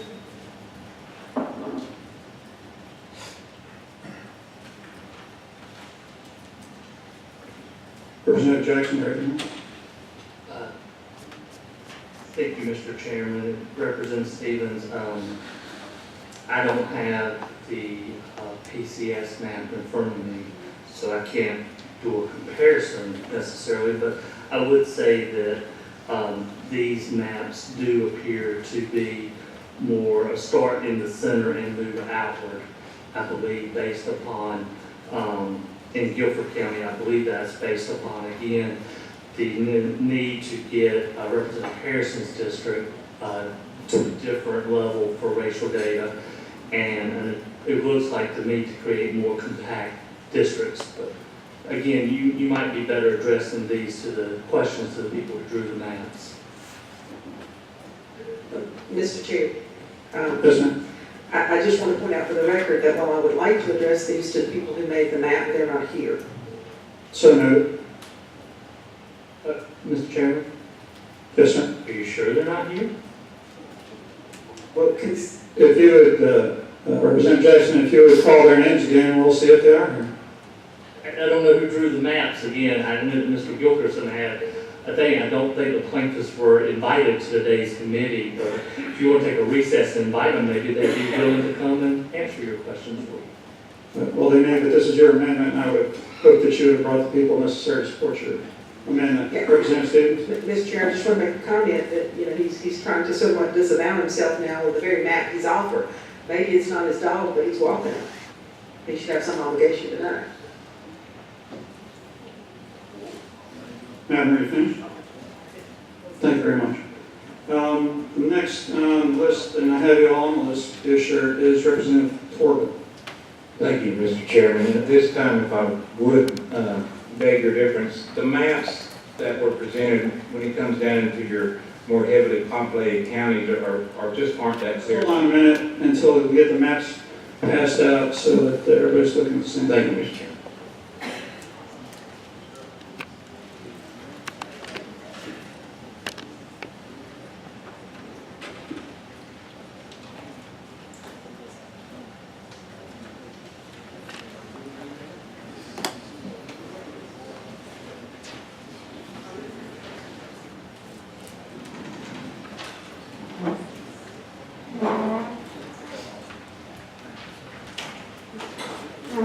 Mr. Chairman. Yes, sir. Mr. Chairman, Representative Jackson referenced earlier a letter that was sent to me and signed by Anita Earls and Edwin M. Spees and some other attorneys, I believe. Ms. Earls did send me an email and asked us to be included in the committee record. With your permission, I'd like to send it forward, like Sergeant Arms, to distribute it as well. Absolutely. I have it in my possession as stated and signed by the waiting, and it will be entered in the committee record and will be distributed to members of the committee.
So all members of the committee have some map and a copy of the letter that has just been passed out.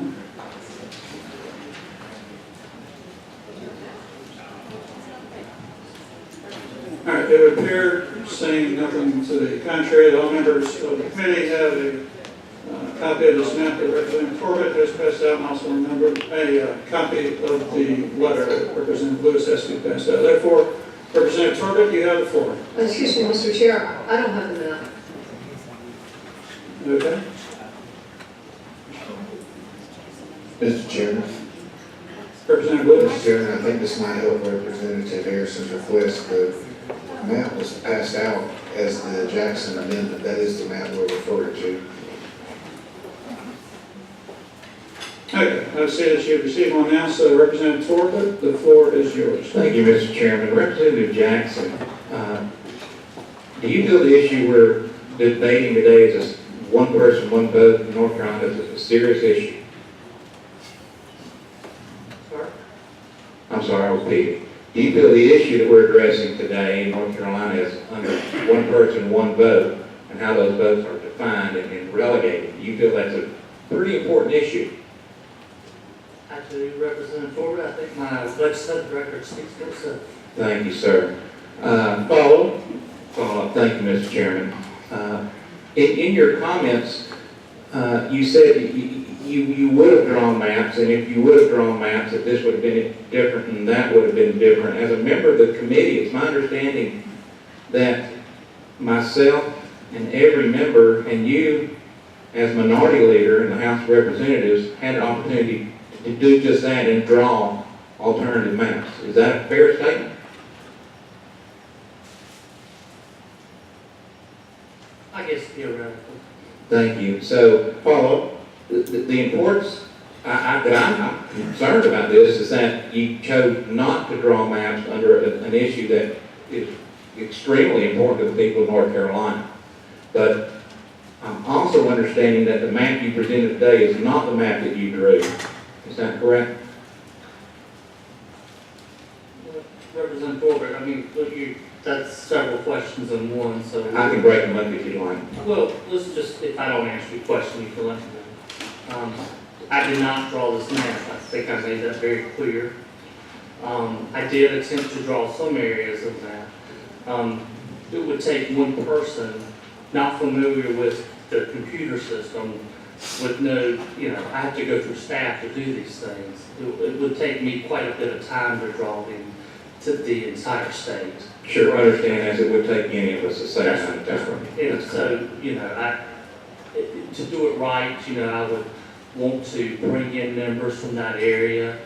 I would want to take public comment. The week we weren't doing anything, where Mr. Hoffer was drawing the map, I would have, if I had done it, I would have taken public comment that week about what do you want to see in the map. Then I would have released the map and took public comment, okay, what's wrong with it? So I would have done things a little differently if I was drawing the map. Again, I would draw Representative Corbett in and tell me about the communities of interest in your area, Representative Corbett.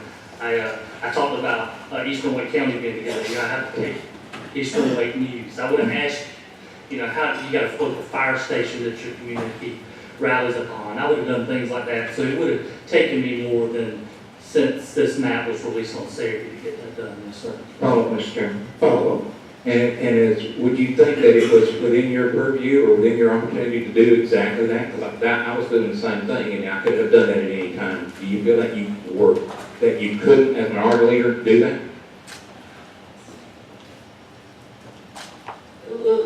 Let's say it this way. I think it was a task made more difficult by the majority.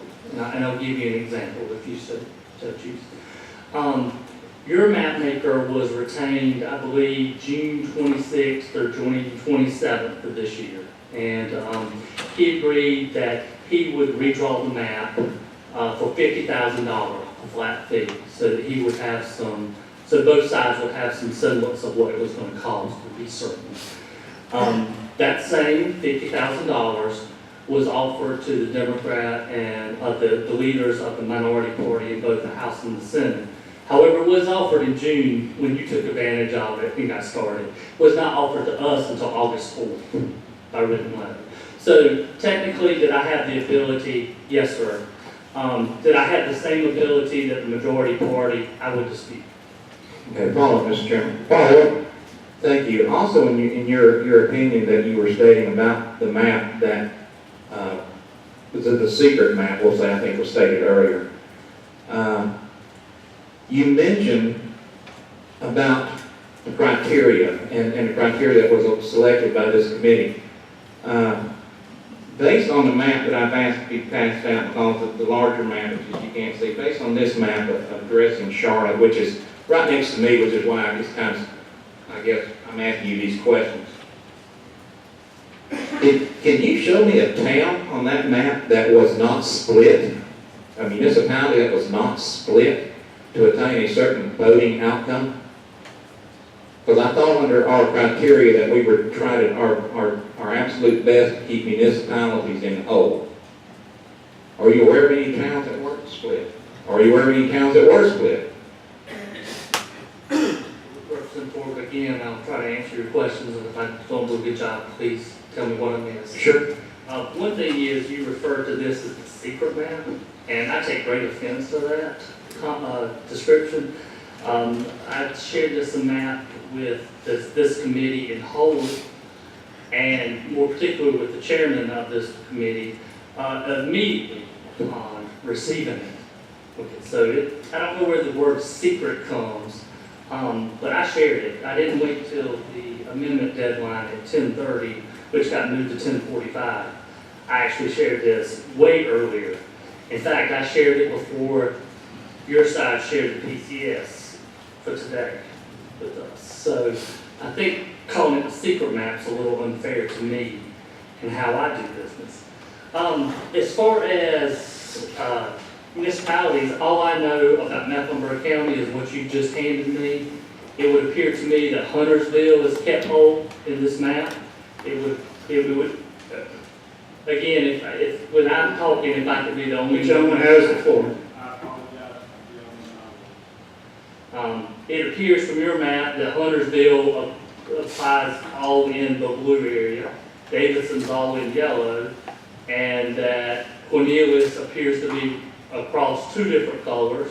Mount Holly appears to be all in green to the extent that it is all in Mecklenburg County. Could be one of those municipalities that carries in the two counties, all I know.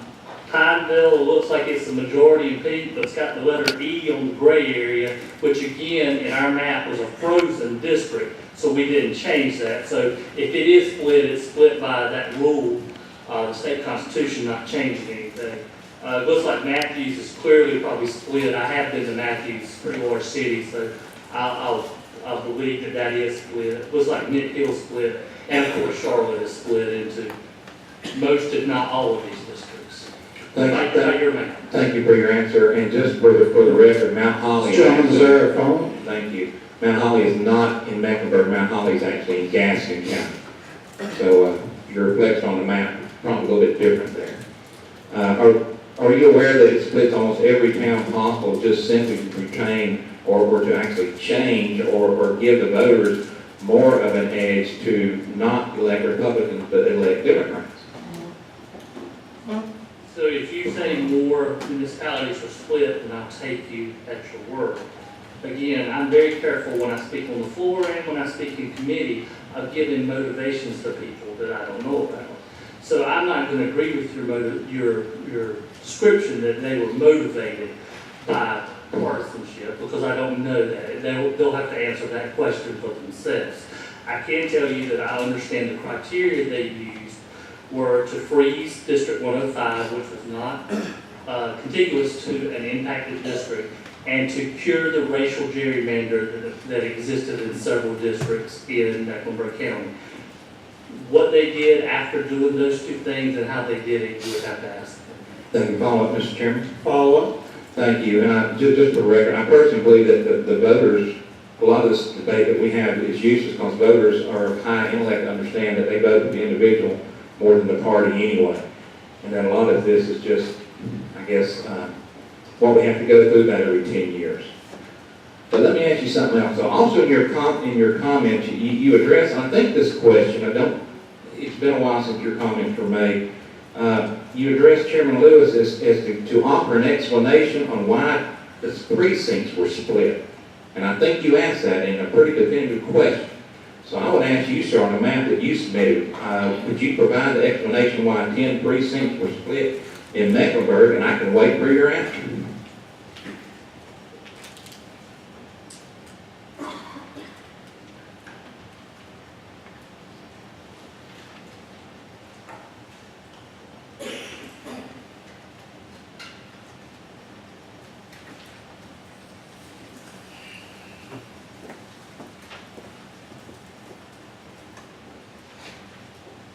Mr. Chairman, I think that will conclude my questions based on that. Thank you, Representative Thorpe. It appears from the listing of split VTDs that we've been given that 10, in fact, are split. The first one is VTD 87. That is split because it includes House District 105, which is a frozen precinct, so it couldn't be fixed, frozen district, so it couldn't be fixed under our state constitution. VTD 88 includes House District 105, which is frozen under the state constitution and could not be fixed. VTD 91 includes House District 105, so it's a frozen district and could not be fixed. VTD 121 includes House District 105 and it's frozen and therefore cannot be fixed. VTD 129 includes House District 105, which is frozen and cannot be fixed. VTD 225 includes House District 105, is frozen, cannot be fixed. VTD 227 includes House District 105 and could not be fixed. By my calculation, there are 3 VTDs that are split that do not include House District 105.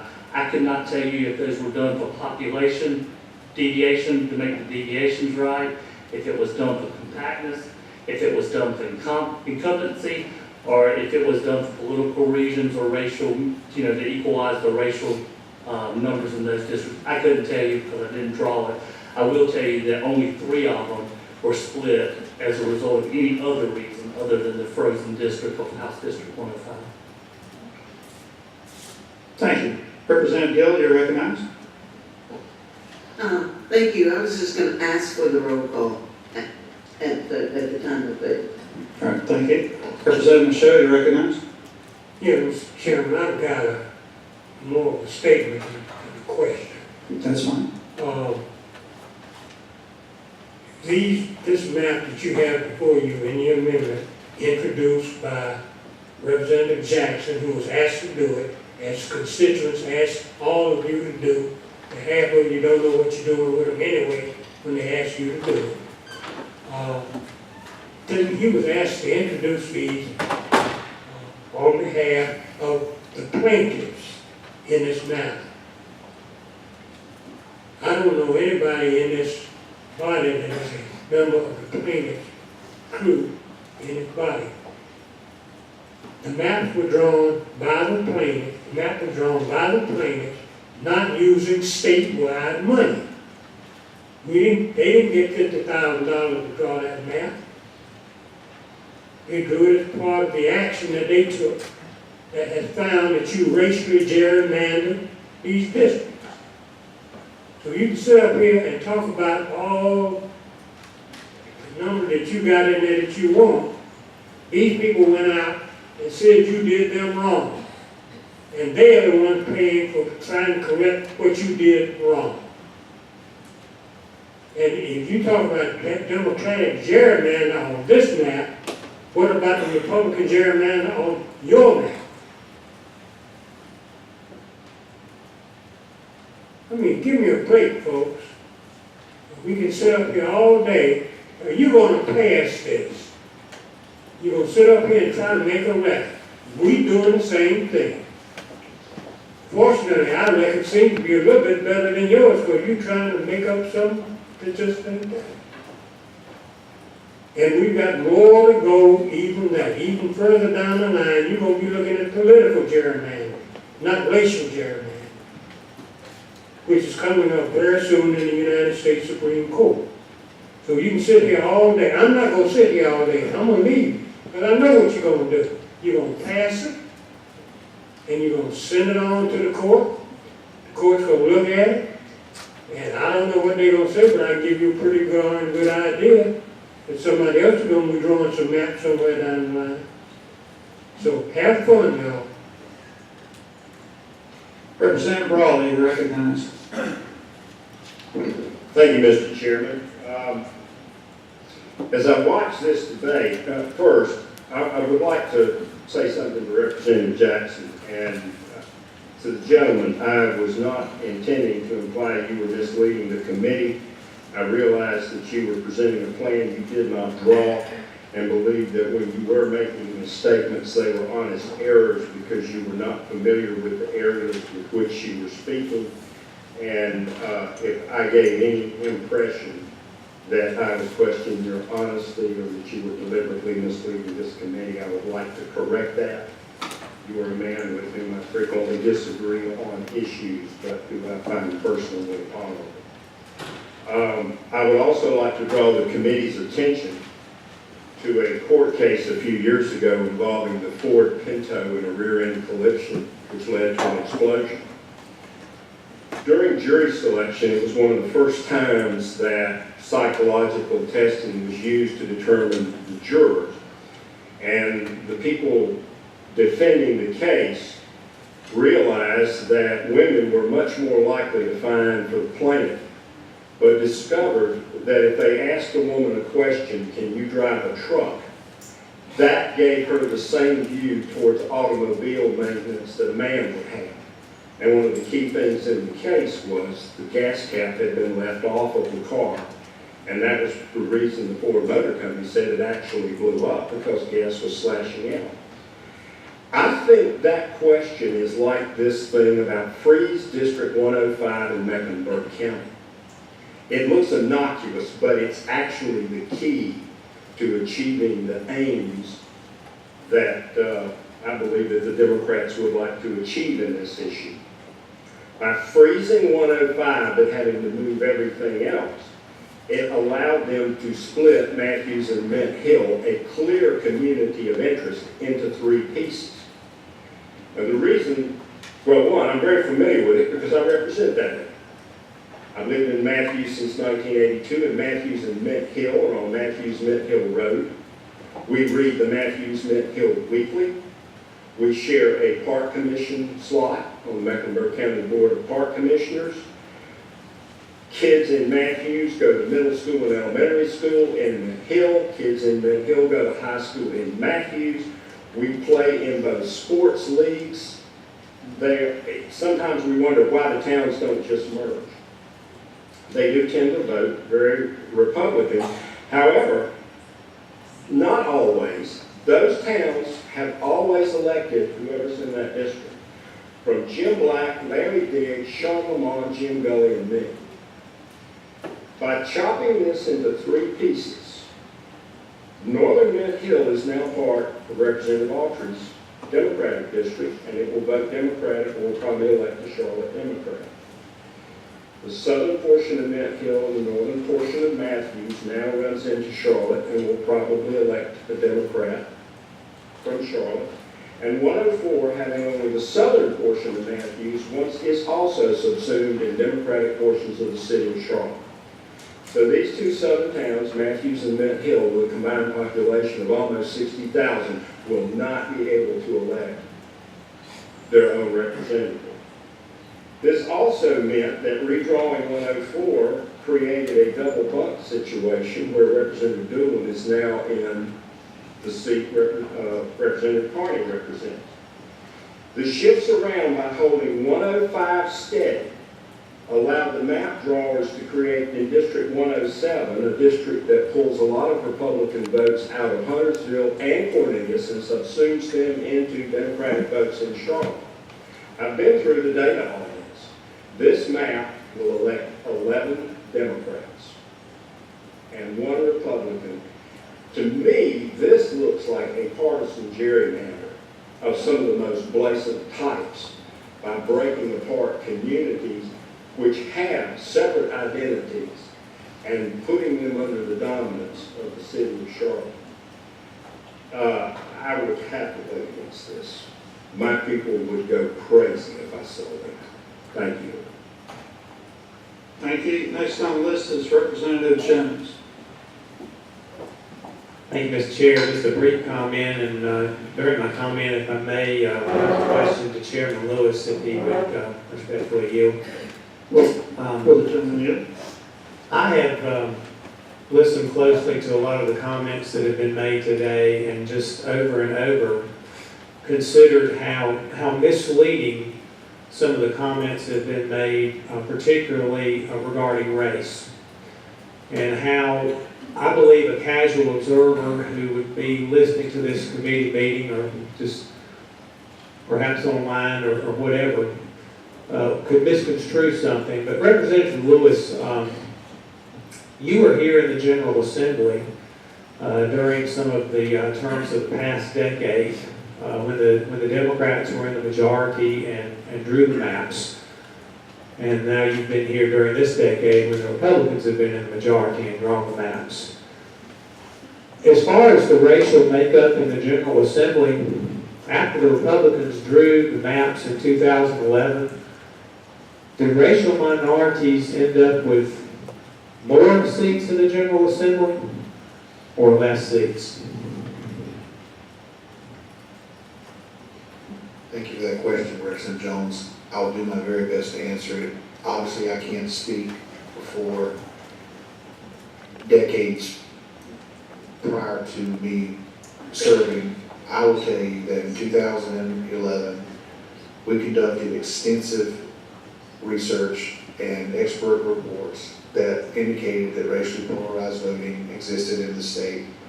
We interpreted that to mean that we needed to construct districts where minority populations would have an opportunity to elect the candidate of their choice. The Covington case, the Covington court reviewed the evidence, the same evidence, same expert reports that we had before us, and determined that we did not have sufficient information to use race as a factor.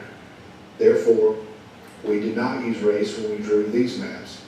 I think the net result of what you asked, to my knowledge, there probably are more African Americans serving in both chambers today than there were in 2010. Excuse me, than there were in the prior, than there were in 2010. But I also haven't personally looked at that number. Just a brief follow-up. Representative Lewis, would you be surprised if I told you that we currently have 25 racial minorities serving in the General Assembly, and that is a greater number than we had when the Democrats were drawing the maps during the past decade? Would that surprise you? I would have no reason to question your what you said. No, sir. Thank you. Representative Blackman, you're recognized. Okay, I have two questions and a comment, and I want to just comment on the last question or the last thing that Representative Jones said. Yes, there may be more African Americans, but we have less power. We have a super minority, so we have less power. We have less influence. So you're really diluting the African American voice, which is really kind of the point of why we're here. So my two questions are. Sir, who are the questions directed to? The chairs. Specifically, either chair will be fine, thank you. I just want to know if any of the chairs agree with Leader Jackson's statement that North Carolina is a purple state. That's my first question. Thank you for the question, Representative. To be clear, I don't remember Representative Jackson using those words, but I will go with the presumption that he did. I would say that there are certain areas in North Carolina that tend to vote strongly Democratic. There are certain areas in North Carolina that tend to vote strongly Republican, and oftentimes those areas have direct correlation to where these communities lie within the state. But as you know, we do not have a proportional system of representation. The reason that it is, I mean, yes, it is clear that a state that can elect a Democratic governor and a Republican lieutenant governor and a Republican senator and a Democratic AG, yes, it is clear that our state votes in different ways. But as you know, those are at-large races. Nobody, to my knowledge, except for one speaker at the public hearing in the Raleigh site, nobody, to my knowledge, has proposed completely changing our Constitution to go into a proportional representation way. We talked about this earlier, and I kind of made and by earlier, I mean one of the earlier committee meetings, I kind of made a joke that we elect members from districts who then choose a speaker and choose a president pro tem. We don't elect a prime minister because we have an executive branch. If we were to move to the kind of system that acknowledges a purple state, which is kind of a code word for there ought to be some way to change to have proportional representation, I think that far exceeds what the Covington court has asked us to do and far exceeds the time in which we have to do it. Okay, I was just simply asking if you think North Carolina is, a follow-up question is, do you think North Carolina is a super red state then, by you answering that question? By the way that you answered your question? In a way that produces, in a way, a super majority for either party, would you say that? Is North Carolina, do you think North Carolinians would prefer a super, or the representation of North Carolina would be a super majority for either party?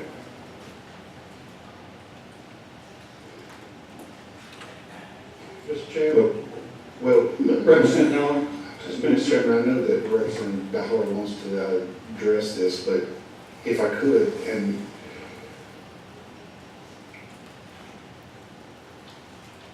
13 out of 17 statewide races this time were won by the person that had an R behind their name.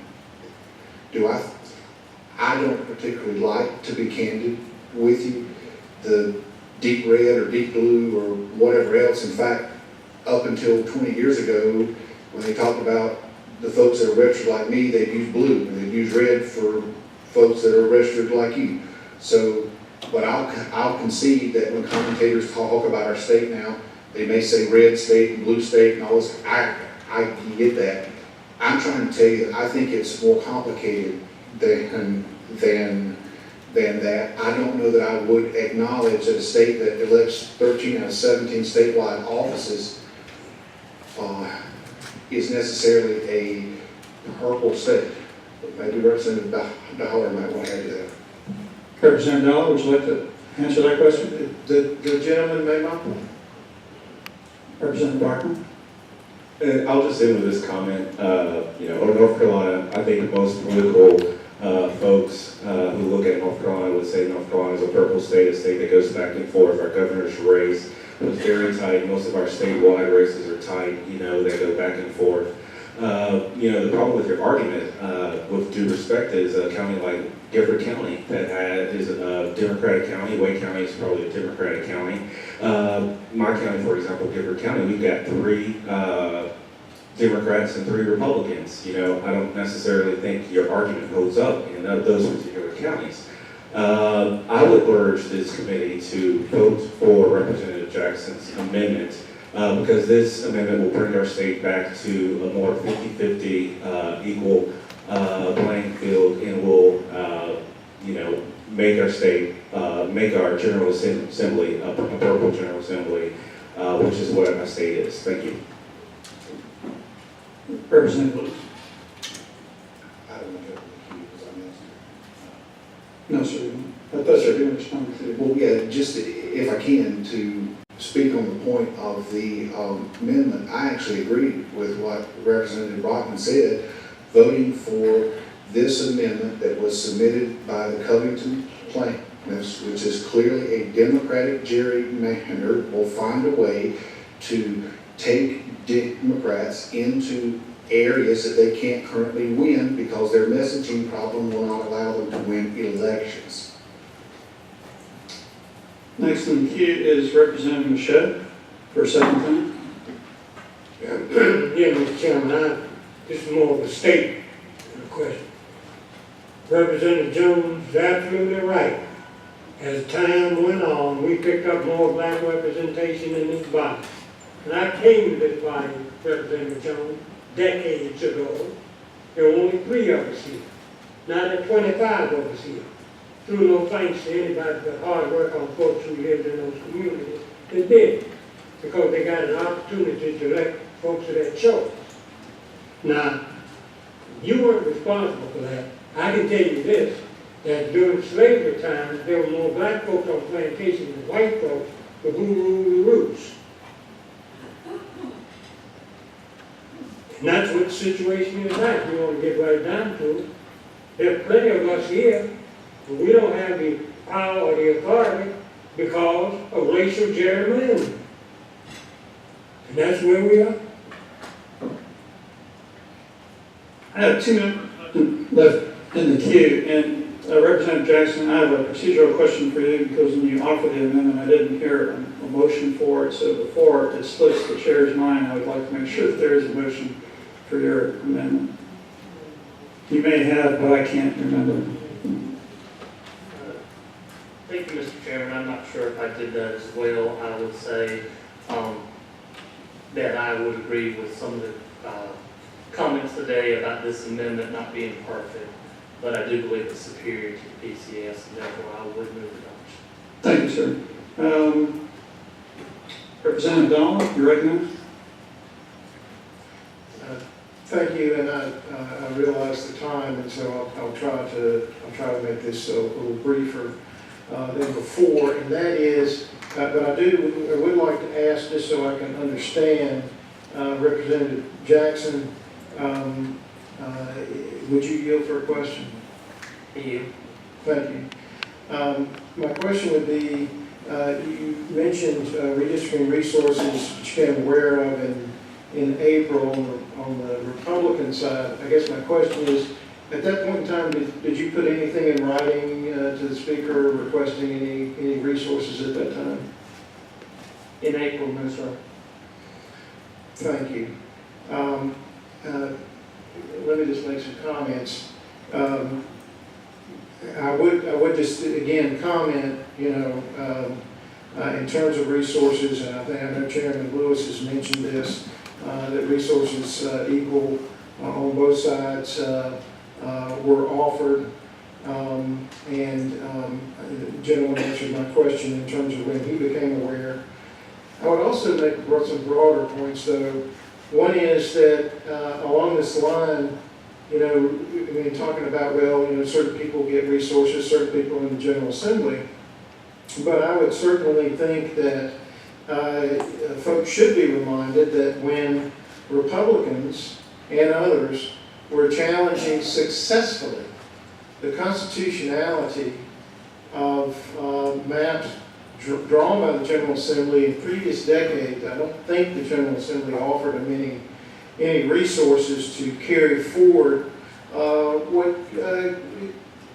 what were in many cases successful challenges in state and federal court that repaired a number of unconstitutional items that we had in this state.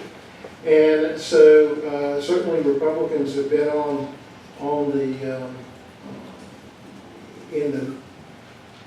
about reforming and making our system better for a host of decades. The other thing that I would just mention very quickly is, and that is, when I look back at Wake County, and I will not trouble my colleague with any more questions at this point, but it's just very clear to me that there's a political gerrymandering going on here with the map that these plaintiffs, that Representative Jackson is offering. Clearly, you have far more seats there that are Democrat, and what's being done to Representative Malone's district is clearly a political motivation to make sure that Representative Malone cannot be reelected. I think the same thing is true when you look at Mecklenburg County. This is just an attempt to gerrymander for the Democrats' purposes when, as Chairman Lewis points out, they have a hard time in a number of the rural areas and small towns to try to use a political gerrymander to attempt to make up for that in urban areas, and I would ask you to defeat the amendment. Further discussion, further debate? Representative Jackson? I thought I was in the queue. You're recognized now. Thought it would be fair if I got to respond to some things people had said about me and motivations and things, if that's okay. You have the floor. First of all, there's been a lot of referring to this as a partisan gerrymander, this plan. Again, I will point out that Attorney General Stein, who won statewide, in the PCS only won in 42 districts. And this amendment, he wins in only 56 districts. That's a Democratic partisan gerrymander. And if the Republican one isn't a partisan gerrymander, I sure hate to see them. I think that those type of statewide numbers prove that in fact is not a gerrymander. There were some questions about April and when I became aware. I became aware that $50,000 had been given to Mr. Hopper when I read about it in the News and Observer. That was not in April, that was earlier this month. I can't remember if it was a day or 2 days before the offer was formally made to me. I will note that Mr. Hopper was paid to do the clustering map because the clustering map was done last year about this time, and that no offer was made to me or to Senator Blue, to my knowledge, to allow us to have money in addition to do a clustering map. Clustering map is a mathematical thing under the Stevenson decisions. It takes a mathematician to develop some algorithms to do that. And so I think it's a little unfair to say we've had equal opportunity because that certainly is not true. The purpose of this map is to show that the plaintiff's objections to the map that's being introduced today, the PCS, can be cured. I would not expect you to take my version of Wake or Mecklenburg County. However, when an attorney who has been fighting these redistricting maps since 2011, and as Representative Dollar likes to say, has been extremely successful, in fact, in getting a 9-0 result in front of the United States Supreme Court that the map was in fact racially gerrymandered, that she pointed out some constitutional deficiencies with your map, your PCS. I would have expected you to go back into Wake County and to Mecklenburg County and draw something that fit more to your liking in the partisan nature, that would have protected Representative Malone, and it can be done. But you chose not to, and so I guess we'll leave it up to the federal court whether they draw it themselves, whether they adopt the plaintiff's map, or whether they approve the PCS.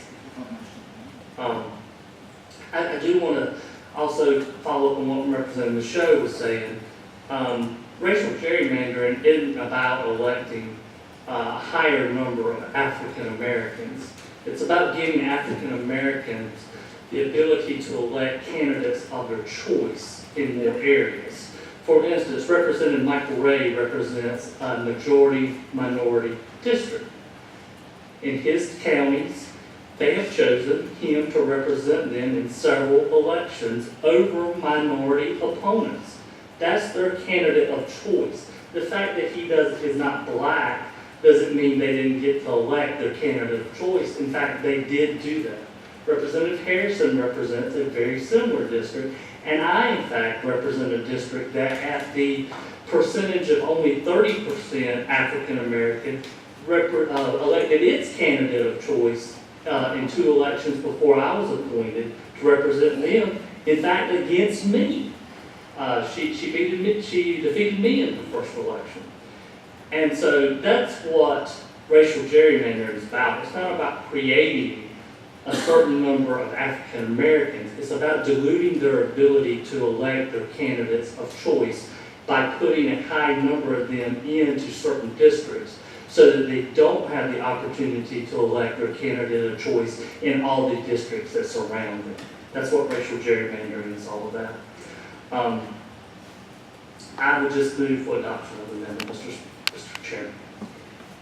There's one more member that raised his hand. I recognize him, then we'll move to a vote on the amendment. Representative Jones. Thank you, Mr. Chair, and I appreciate your indulgence. I just wanted an opportunity to speak briefly since I was addressed personally by some of the members since I spoke. You know, I was elected, and I would just recall that the Republican majority was elected in 2010 under maps that the Democrats had drawn at the time. And the whole suggestion that somehow we're here as a majority today because of Republican maps, I think is incorrect. I think Representative Lewis alluded to it. We don't need to get into the red, blue, purple state, but I think it does by saying that in the last 10 presidential elections, North Carolinians have voted Republicans 9 times. In the last 16 U.S. Senate elections, they voted Republican 13 times. So, you know, I seem to recall a time in the not too distant past when this body was 114 Democrats and 6 Republicans. And I'm pretty sure there was never a time in this state where 95% of the people in the state were voting Democrat. It was more of a Democrat state in those days.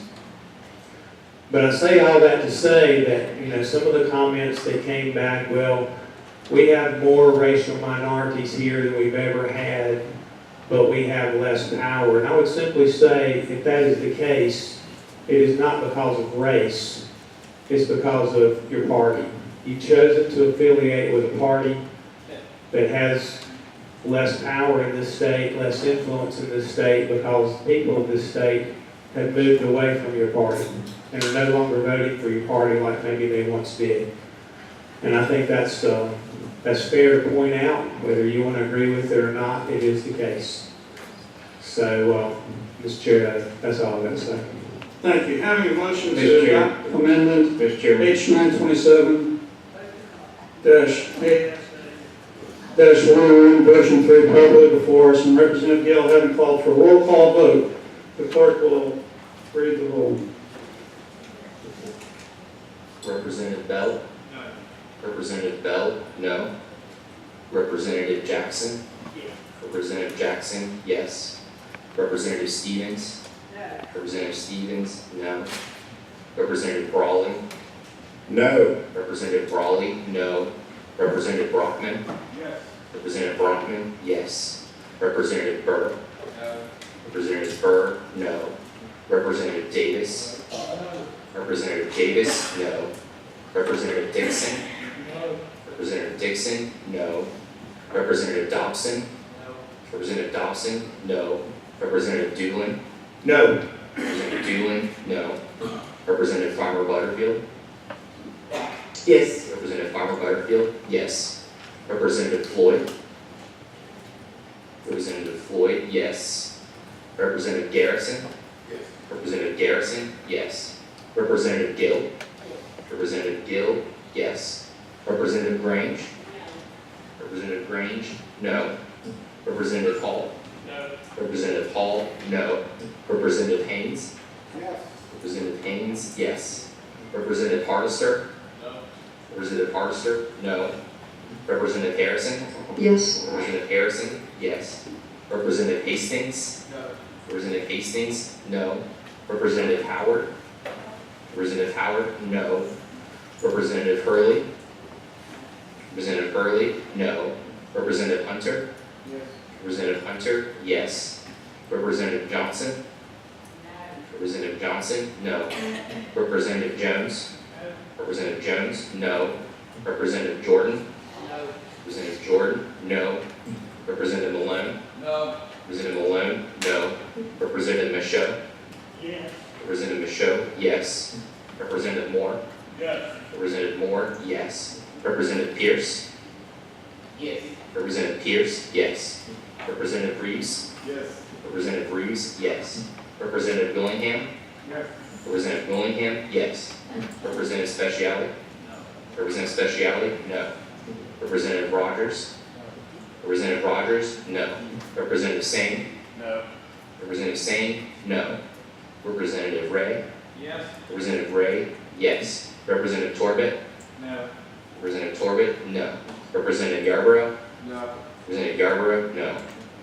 Were there any members that I missed? I apologize. There's a, oh, the chair, sorry. Representative Lewis? No. Representative Lewis, no. Representative Dollar? No. Representative Dollar, no. Representative Zoka? Representative Zoka, no.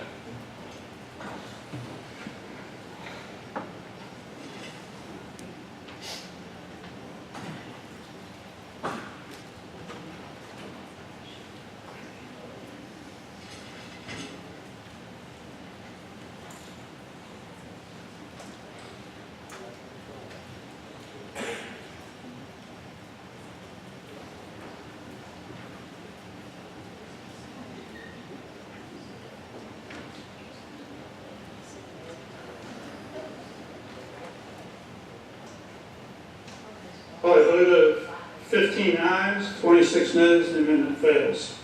We're back on the PCS. Representative Lewis, you're recognized. Mr. Chairman, I'd like to be recognized for a motion. You are recognized for a motion, sir.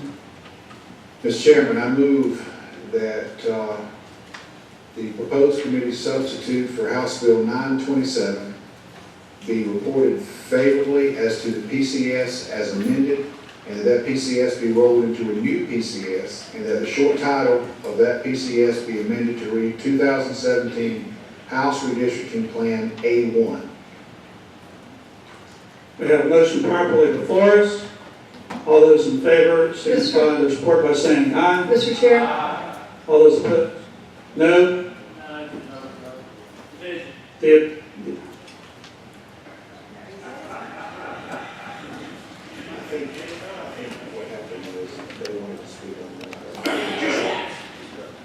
division having been called, clerk will call the roll. Representative Jackson? Representative Jackson, no. Mr. Chair, are we going to be allowed to discuss the motion? Suspend for a moment.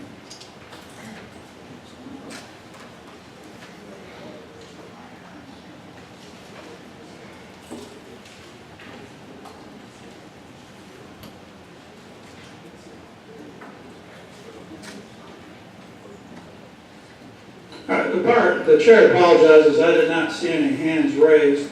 So since this isn't, we will suspend this vote and allow those people to be recognized that wish to speak on the PCS. So who, Representative Harrison, you recognize. If whoever else wants to talk, if you would raise your hand so I could look around and make sure that you're properly recognized. Thank you, Representative Harrison, you have the floor. Thank you, Mr. Chair. Pricey Harrison, House District 57. Just a brief comment. I share many of the concerns that Representative Jackson articulated, but I did want to say specifically with the district that I currently represent, which is House District 57. It was one of the one of the districts deemed to be unconstitutional based on racial gerrymandering.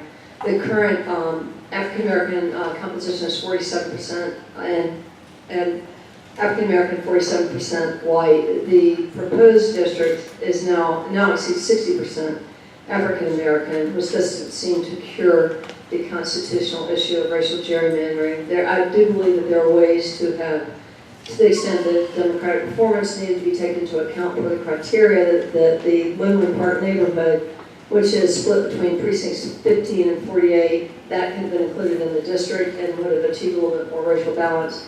as well as precinct 16 and 35, which are adjacent, want to maintain the compactness. I just wanted to make that point for the record, and I appreciate that. Thank you. Thank you, and again, I apologize for my mistake. Further discussion, further debate.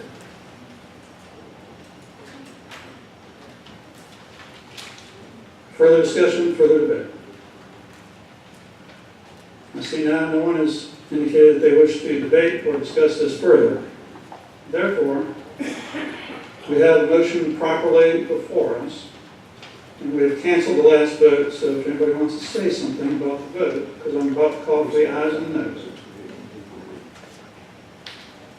All right, having said that, those in favor of PCS and the motion made by Representative Lewis, please say aye. Aye. Those opposed, signify by Chairman, I saying thought you were calling the ayes and noes. Again, it was my mistake earlier that was for the previous vote, which was canceled, which I asked here again. If you are you following the vision, sir? Sure. All right, and the clerk will call the roll. Representative Jackson. Representative Stevens. Representative Stevens. Yes. Representative Stevens. Aye. Representative Bell. Aye. Representative Bell. Aye. Representative Brawley. Aye. Representative Brawley. Aye. Representative Brockman. Representative Brockman. No. Representative Burr. Aye. Representative Burr. Aye. Representative Davis.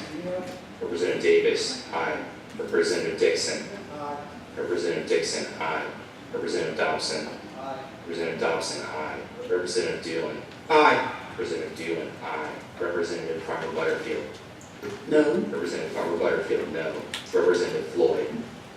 Representative Floyd. No. Representative Garrison. No. Representative Garrison. No. Representative Gill. Representative Gill. No. Representative Grange. Representative Grange. Aye. Representative Hall. Aye. Representative Hall. Aye. Representative Haynes. Representative Haynes. No. Representative Hardister. Aye. Representative Hardister. Aye. Representative Harrison. No. Representative Harrison. No. Representative Hastings. Aye. Representative Hastings. Aye. Representative Howard. Representative Howard. Aye. Representative Hunter. No. Representative Hunter. No. Representative Hurley. Representative Hurley. Aye. Representative Johnson. Representative Johnson. Aye. Representative Jones. Aye. Representative Jones. Aye. Representative Jordan. Representative Jordan. Aye. Representative Malone. Aye. Representative Malone. Aye. Representative Michaud. No. Representative Michaud. No. Representative Moore. No. Representative Moore. No. Representative Pierce. No. Representative Pierce. No. Representative Reeves. No. Representative Reeves. No. Representative Willingham. No. Representative Willingham. No. Representative Speciale. No. Representative Speciale. No. Representative Rogers. Aye. Representative Rogers. Aye. Representative Sane. Aye. Representative Sane. Aye. Representative Ray. Representative Ray. No. Representative Yarborough. Aye. Representative Yarborough. Aye. Representative Torbett. Aye. Representative Torbett. Aye. Representative Lewis. Aye. Representative Lewis. Aye. Representative Dollar. Aye. Representative Dollar. Aye. Representative Zoka. Aye. Representative Zoka. Aye.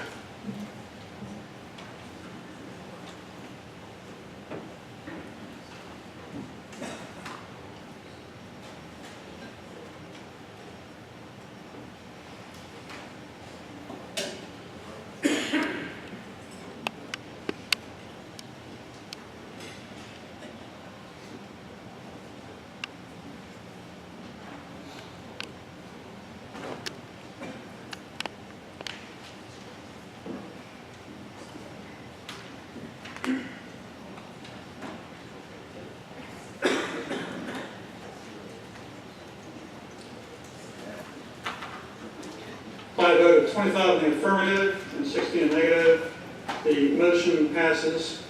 Thank you all for your attendance today. I know we've gone a little long.